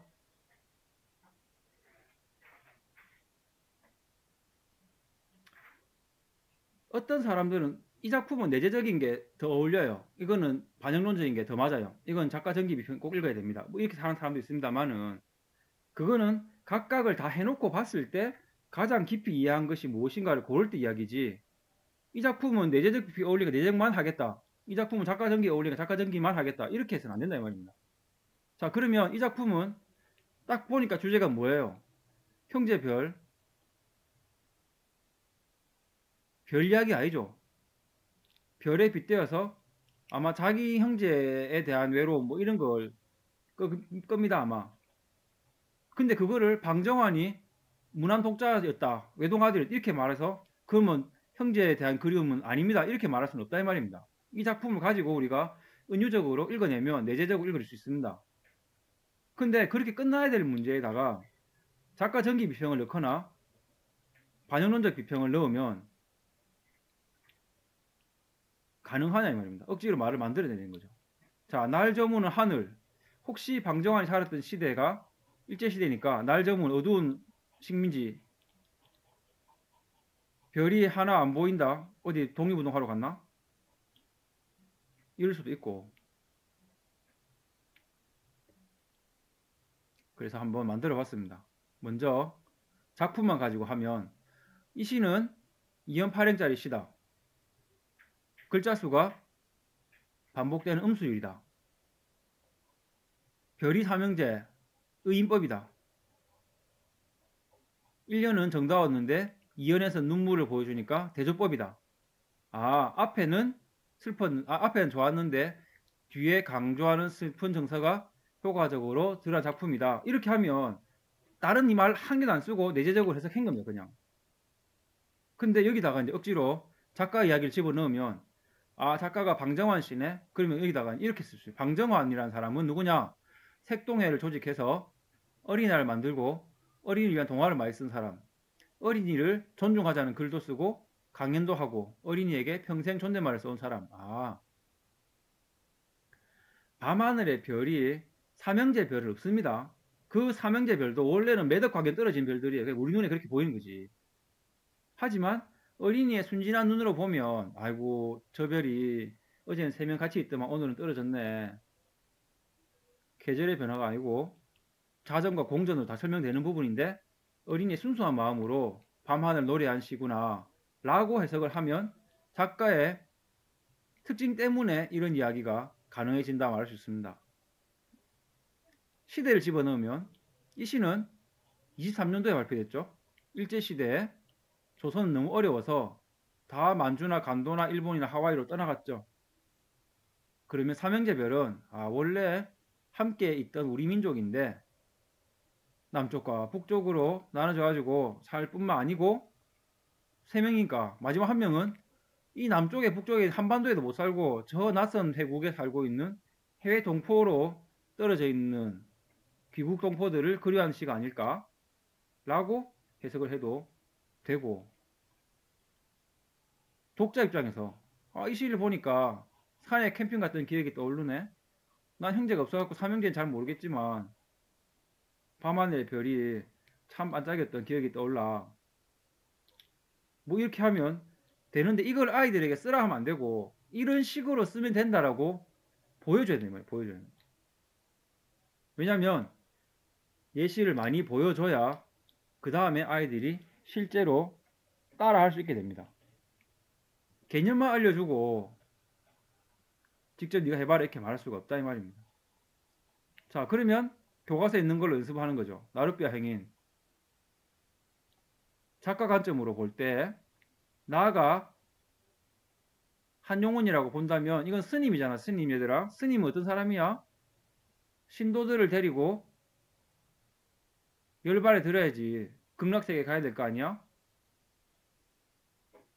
근데 신도들이 극락에 가면 자기를 극락에 보내준 스님에 대해서 기억이 나겠어요? 잊어버리겠지. 하지만 스님은 포기하지 않고 다음 손님을 또 극락으로 보내주기 위해서 맨날 기도하고 연불 외우고 절에서 혼자 외롭게 도 닦으면서 다음 손님 언제 오나 기다리는 그런 시란다 해도 되고, 사연시비행이고 자유시고 수미상관이고 의인법이고 화족 아니 어조가 이렇고 분위기는 이렇고 해서 지난번처럼 내재적으로 해석해줘도 되고, 시대를 집어넣으면 이 시는 26년에 발표됐네요. 20년대는 일제의 탄압이 교묘해져 가지고 3.1운동 이후에 문화 통치를 내걸고 독립수사들을 많이 괴롭혔던 시기다. 이럴 때 당신을 기다린다 할 때 당신은 바로 빨리 오길 바라는 조국의 광복이고, 언제 올지 모르는 희생을 하고 있는 사람은 바로 나룻배가 독립운동가고, 그래서 이 주제는 밤에서 낮까지 광복을 바라는 마음씨이다. 이렇게 하면 끝에 끝나는 말투가 전혀 달라지는 거예요. 근데 시는요, 이렇게 어떻게 해낼 수 있습니다. 소설도 해야 되거든요. 그게 어려운 소설도. 제가 동백꽃 가지고 한번 해봤어요. 동백꽃 내용 다 아시니까 좀 넘어가면, 남자애가 소작농으로 일하고 있습니다. 여자애가 마름의 딸입니다. 그래가지고 감자를 주려 하다가 삐껴가지고 애를 괴롭힙니다. 그리고 욕도 막 하고, 근데 애가 수탉을 때려 죽여버렸어요. 큰 잘못 저질렀죠. 이제 점순이 약점 잡혀가지고 꼼짝 못하게 됐습니다. 그 점순이 말을 들을 테 안 들을 테야. 그래 들을게 하고 엉엉 울다가 끝나는 장면입니다. 이거를 만약에 내재적 읽으면 이렇게 됩니다. 해학적이다. 이야기가 감칠맛이 나는 구성이다. 배경은 시골 마을이다. 서술자는 어리숙한 나로 잡았다.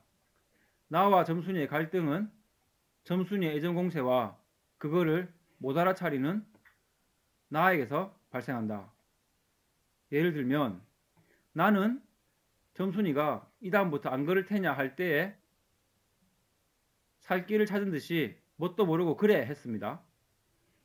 요 다음부터 또 그래 봐라. 못 살군다? 그래 그래 이제 안 그럴게. 이 장면에서 그동안에 점순이와 나의 밀고 당기기가 끝나고 완벽한 화해가 이루어져서 동백나무 밑에서 하나가 되잖아요. 근데 그 장면을 반어적인 표현, 독자는 다 알고 있는데 주인공은 모르고 있어가지고 웃기는 장면.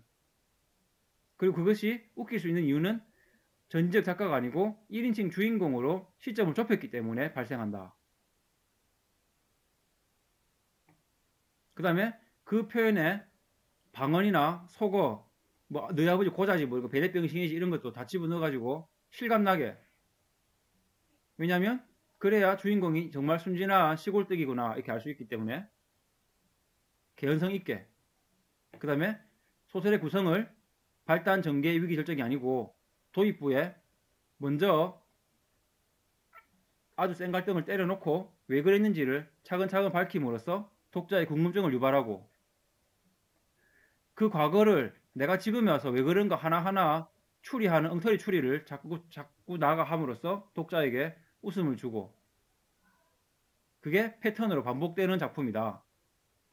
그래서 이 화자는 믿을 수 없는 화자고 시점이 중요한 작품이고 서술자가 중요한 작품이고 구성이 중요하고 반어와 해악이 재밌게 주제를 형성한다. 이렇게 하면 평범하고 무난한 작품이 되는 거예요. 평범하고 무난한 평론이 되는 거잖아요. 이거를 아이들에게 얘들아 작품을 볼 때에는 이런 내재적인 관점 말고도 말이야 작가 중심, 시대 중심 읽을 수도 있어. 한다면 어떻게 해야 되느냐. 만약에 반영을 집어넣으면 자, 이 작품 발표에 대한 35년은 일제강점기고 농사를 지은 사람이 대부분이었죠. 땅 주인은 따로 있고 많은 사람들은 소작을 바치고 살았다. 현재의 많은 사람들은 장사를 하지만 건물 주인은 따로 있어가지고 장사를 하는 사람이 임대료를 내는 것처럼 건물주가 장사치보다 더 잘 벌죠. 마찬가지로 30년대에도 지주가 농사공부가 더 많이 벌죠. 그런 시대였는데 그런 시대이다 보니까 이 지주와 중간 관리자들이 소작인들에 대해서 엄청난 갑질을 했다. 그리고 그거는 대를 물려가지고 자기가 마름도 아니고 자기가 소작농도 아닌데 소작농의 딸인 점순이가 아니 마름의 딸인 점순이가 소작농인 아들에게 이렇게 말하는 겁니다. 야 이제부터 그걸 안 그럴 테냐? 그래. 또 그래 봐라. 못 살게 굴 테니까 이제 안 그럴게. 이 장면이 화해가 아니고 마름의 갑질이 어른과 어른 사이에서만 일어나는 일이 아니라 자식 세대까지 대물림되고 있는 계급의 재생산이 발생하는 장면이라고 해석되는 겁니다. 심지어 남존여비 시대에 주인공이 남자인데도 이 계급 간의 갈등을 여자한테 이길 수가 없는 겁니다. 그리고 눈물까지 흘릴 정도로 갑질에 대한 피해가 막심하고 힘들고 점순이는 깔깔 웃으면서 이 다음부터 안 그럴 테냐 하고 완전한 복종을 요구하고 주인공은 아무것도 모르고 동네 친구인 줄 알았는데 현실이라는 벽은 바로 이런 거구나를 처음 깨닫게 되는 무시무시한 소설이 되는 거죠. 그러면 주제어가 달라지는 거예요. 풍자, 해악 이런 것들이 지주, 소작민, 마름, 계급, 갑질, 대물림, 사회, 재생산 이런 식으로 바뀌는 거예요.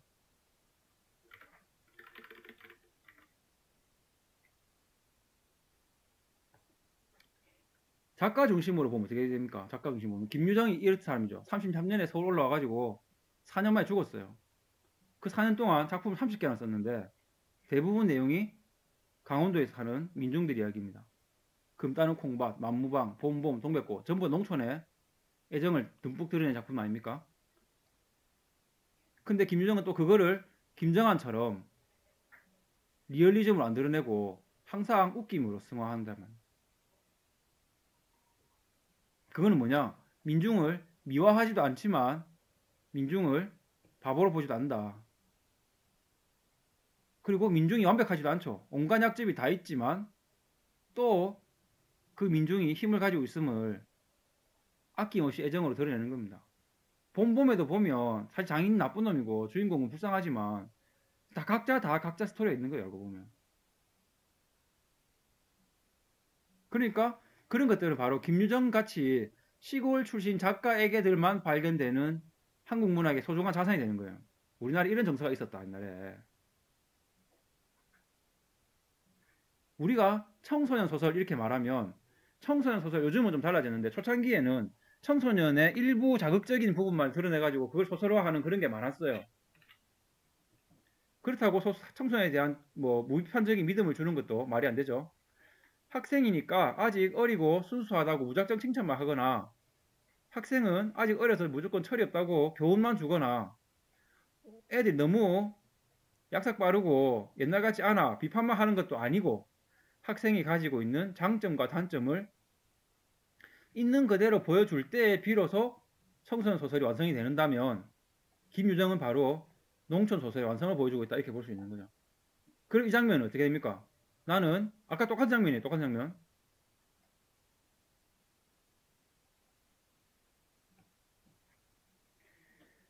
좋아하는 마음을 거절당한 안갚음을 하려는 점순이가 지위를 이용해서 겁을 주거나 남자면서 아직 순진해가지고 여자 심리를 잘 모르는 쑥맥이거나 남자 여자아이가 바위 뒤에서 엄마 몰래 어깨를 짚고 쓰러지는 그런 장면은 누가 잘했고 누가 못했고 그런 게 아니고 농촌은 다 이렇게 살아요 라고 보여주는 그냥 있는 그대로 보여주고 싶은 김유정의 작품 스타일이다. 이렇게 해서 김유정이라는 작가론을 쓸 수 있게 되는 겁니다. 그러면 주제어는 또 달라지죠. 똑같은 이 문장을 가지고 내재적, 외재적 할 때에 어떤 말을 집어넣어야 되는지를 아이들에게 지금 제가 간단하게 몇 개만 보여드렸지만 교과서에 있는 모든 작품들 중에 절반쯤을 교사가 해주고 나머지 절반을 그러면 너희가 이제 해봐라.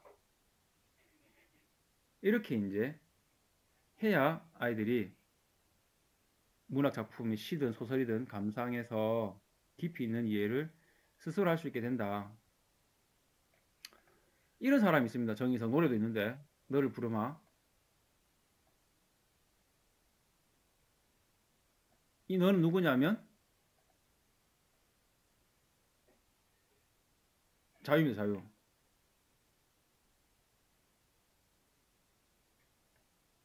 그러면 이 정의성은 무슨 김수영이나 신동엽처럼 현실 참여파잖아요.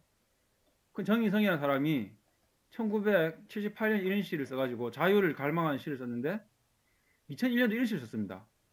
봄 소식. 이제 내 시에 쓰인 봄이니 겨울이니 하는 말로 시대 상황을 보지 마라. 봄은 통일이고 겨울은 냉전이고 이런 거 아니다 말이야. 내 이미 세월을 잊은 지 오래다. 세상은 망해가는데 나는 이제서야 사람을 시작했네. 저 산에 봄이 오려는지 수련되는 소리. 나이가 들어가지고 이제 좀 말랑말랑해졌나 보죠. 김수영이 죽었길래 망정이지 살아있었으면 나중에 어떤 시를 쓰는지 모릅니다. 사실은. 그러니까 우리가 맨날 어떤 시는 반영론, 어떤 시는 내재적, 어떤 시는 작가론 이런 식으로 정해놓고 읽을 수가 없고 모든 작품을 모든 방식으로 다 읽을 줄 알아야 된다. 그러려면 교사가 이제 먼저 연습을 하고 아이들이 시키면 애들은 시험 문제 잘 풉니다. 효용론 이야기를 제가 좀 줄였는데 효용론 이야기는 제가 지금 보내드리는 이 문학의 기능이라는 파일 열어보시고 나중에 읽어보시면 그 기능들이 다 독자에게 효용론적인 겁니다. 근데 그거와 좀 다르게 효용론을 한 개 말하고 싶은데 이 푼크툼이라는 개념을 사진학자하고 영화하는 사람들은 많이 씁니다. 롤랑 바르트가 처음 만든 말인데 지금 제가 했던 이 모든 작품 해석들 있잖아요. 그건 전부 다 스튜디움이라고 부르는 겁니다. 운율이 이러니까 작품이 이래, 비유가 이러니까 주제가 이래, 상징이 이러니까 주제가 이래, 작가가 이러니까 주제가 이래, 이렇게. 그거 다 스튜디움적인 해석이에요. 근데 롤랑 바르트는 그게 문제가 아니다. 사진을 볼 때에는 푼크툼을 느껴야 된다. 이게 뭐냐 도대체 이상한 이름은. 내가 작품을 보고 주제를 발견하는 게 아니라 내가 작품을 딱 읽는 순간 그 작품이 나에게 와가지고 나를 푹 찔러버리는 겁니다. 뾰족한 도구에 의한 상처, 작품이 나를 찌르는 거예요. 내가 발견한 작품, 그 느낌이 아니에요. 찔린 자국, 흔적, 구멍, 얼룩, 주사위 던지기. 사진이란 말을 영화나 문학으로 바꿔도 됩니다. 그 안에서 나를 따르는 그 우연이다. 그리고 하나의 세부 요소, 작품 전체를 아우르는 스튜디움적인 구조적인 읽기가 아니고 하나에 꼽혔을 때 그게 푼크툼이 되는데 그게 그냥 하찮은 것으로 되지 않고 의미가 있으려면 바로 내가 꽂힌 그게 나를 변화시켜야 되는 거예요. 그냥 나는 이 문장이 좋아. 우리가 많이 쓰잖아요. 제일 마음에 드는 문장 한 줄 가져오시오. 이렇게 애들한테. 그것만 가지고 안 된다 이 말입니다. 그 문장이 나에게 다가와가지고 나를 뚫고 지나가면서 나에게 남긴 흔적. 그게 있어야 되는 거예요.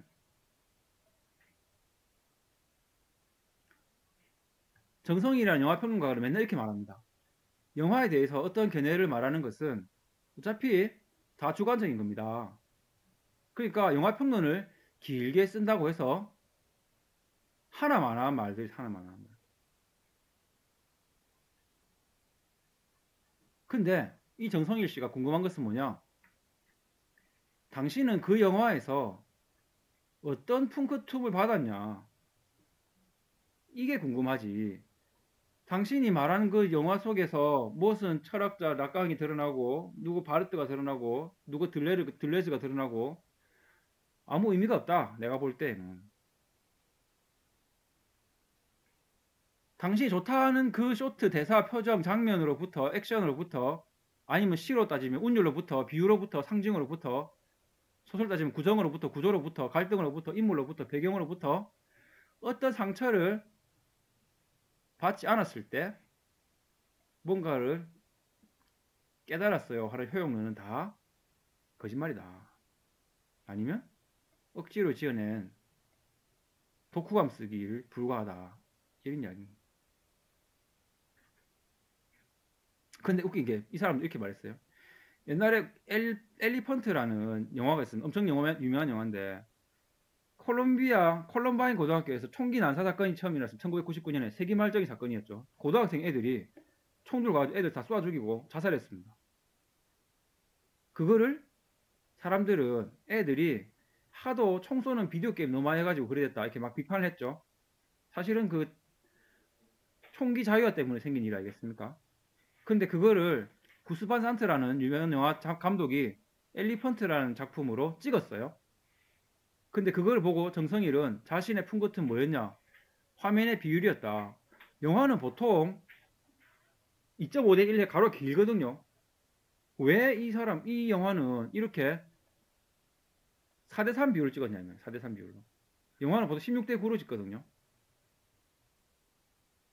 근데 내가 영화를 보니까 애들이 컴퓨터 게임을 하는 거예요. 근데 컴퓨터 게임 하는 노트북 화면이 4대3 비율인 거예요. 그리고 영화의 구성 자체가 스테이지 1, 스테이지 2 하듯이 게임하는 방식으로 만들어진 거예요. 엘리펀트는 영화를 만든 게 아니고 화면 비율로 보나 뭘로 보나 컴퓨터 게임으로 그 사건을 재현한 게 아닌가. 그 속에는 바로 아이들이 컴퓨터 게임에 빠지면 이렇게 된다는 것을 영화 화법으로 보여주는 거 아니냐. 이렇게 자신의 푼크툼을 소개했습니다. 옆에 있던 다른 평론가가 뭐라 말했냐. 4대3 찍은 것은 이게 원래부터 극장용 영화가 아니고 TV용 영화로 만들었기 때문에 그런 거예요. 그게 무슨 의미가 있습니까? 노트북이 4대3인 거는 원래 그때 TV가 4대3이고 다 4대3이에요. 우리 옛날에 그 액정 화면 나오기 전에 뒤로 큰 모니터 보면 그 다 4대3 비율이거든요. 옛날 TV 다 지금 다 16대9잖아요. 무슨 의미가 있습니까? 하지만 나는 그렇게 봤다고. 나는 그렇게 봤다고. 우리는 애들에게 이렇게 물어야 된다. 주제가 뭐냐를 묻는 게 아니고 너의 품끝은 무엇인가. 제가 옛날에 이육사의 청포도 읽을 때에도 그 맨날 그냥 아이야 하이야 모시수건을 뭐 준비할 그거 맨날 좋게 읽었고 이 마을 전설이 주저리 주열림 이런 부분 막 좋아가 외우고 그랬는데 어느 날 보니까 첫 줄이 눈에 꼽히는 첫 줄이 갑자기 왜 이게 와닿았을까? 제가 생각해 봤어요. 청포도 첫 줄 읽었습니다. 내고장 7월은 청포도가 익어가는 시절. 이거 사실 맞지? 근데 왜 느냐 는 현재형이냐고 왜?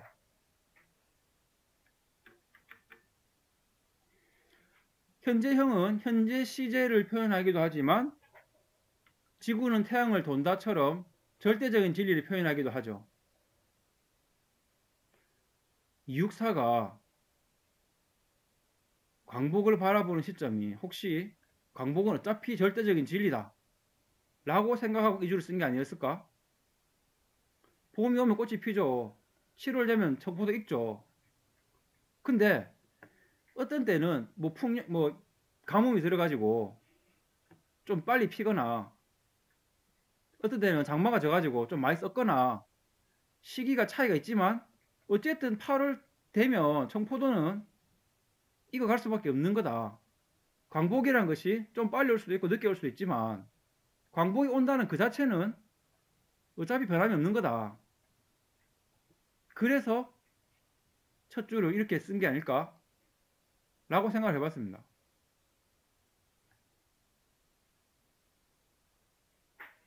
그리고 실제로 올해 포도가 싹 다 망해가지고 하나도 안 익더라도 7월이 청포도 있는 시절 그 자체는 사실은 변함이 없는 거죠. 결코 우리나라가 끝내 광복을 못하더라도 우리나라는 자주 독립국가라는 그 신념 자체는 어차피 해소되지 않는 것이다. 지금 요즘 보세요. 봄이 여름 같잖아요. 가을도 여름 같죠. 근데 그렇다고 해서 봄이 없다고 말하냐? 봄은 봄인 거예요. 좀 더운 봄인 거지. 어느 날 어느 시제 어느 시에 어느 구절이 자기에게 와닿을지 모른다 이 말입니다. 아이들에게도 심미적 체험을 하는 내재적 분석을 가르치고 연습시키고 그 다음에 작가와 사회와 자기 자신을 집어넣으면 작가와 사회를 집어넣으면 내용이 좀 더 풍성해진다는 것을 가르치고 시키고 마지막으로 그래서 그 작품은 혼자 존재하는 게 아니고 다 너에게 영향을 주기 위해 존재한다. 너는 이 작품을 읽고 도대체 뭘 느꼈냐? 그래서 그것이 너에게는 어떤 감동을 주었고 어떤 사회를 만들고 싶어졌냐? 이렇게 해서 문학 수업이 끝나면 좋겠다 하는 게 저의 개인적인 바람입니다. 4분 지났네요. 미안합니다. 질문 받겠습니다.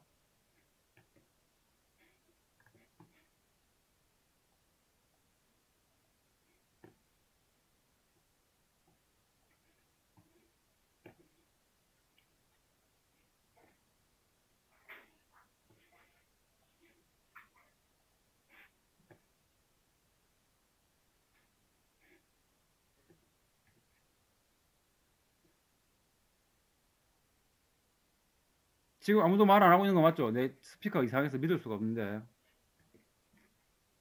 네, 55분 되면 바로 마치겠습니다. 1분 남았네요.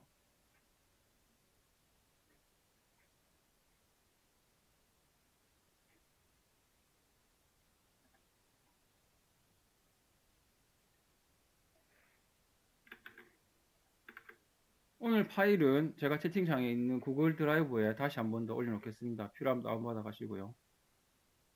네, 질문 없으면 마치겠습니다. 우리 누구야? 소진생님. 아, 네. 계시네. 소진 쌤이 오늘 8시부터 회의 들어간다고 저한테 마무리를 부탁하셨어요. 아, 네. 그래서, 네네.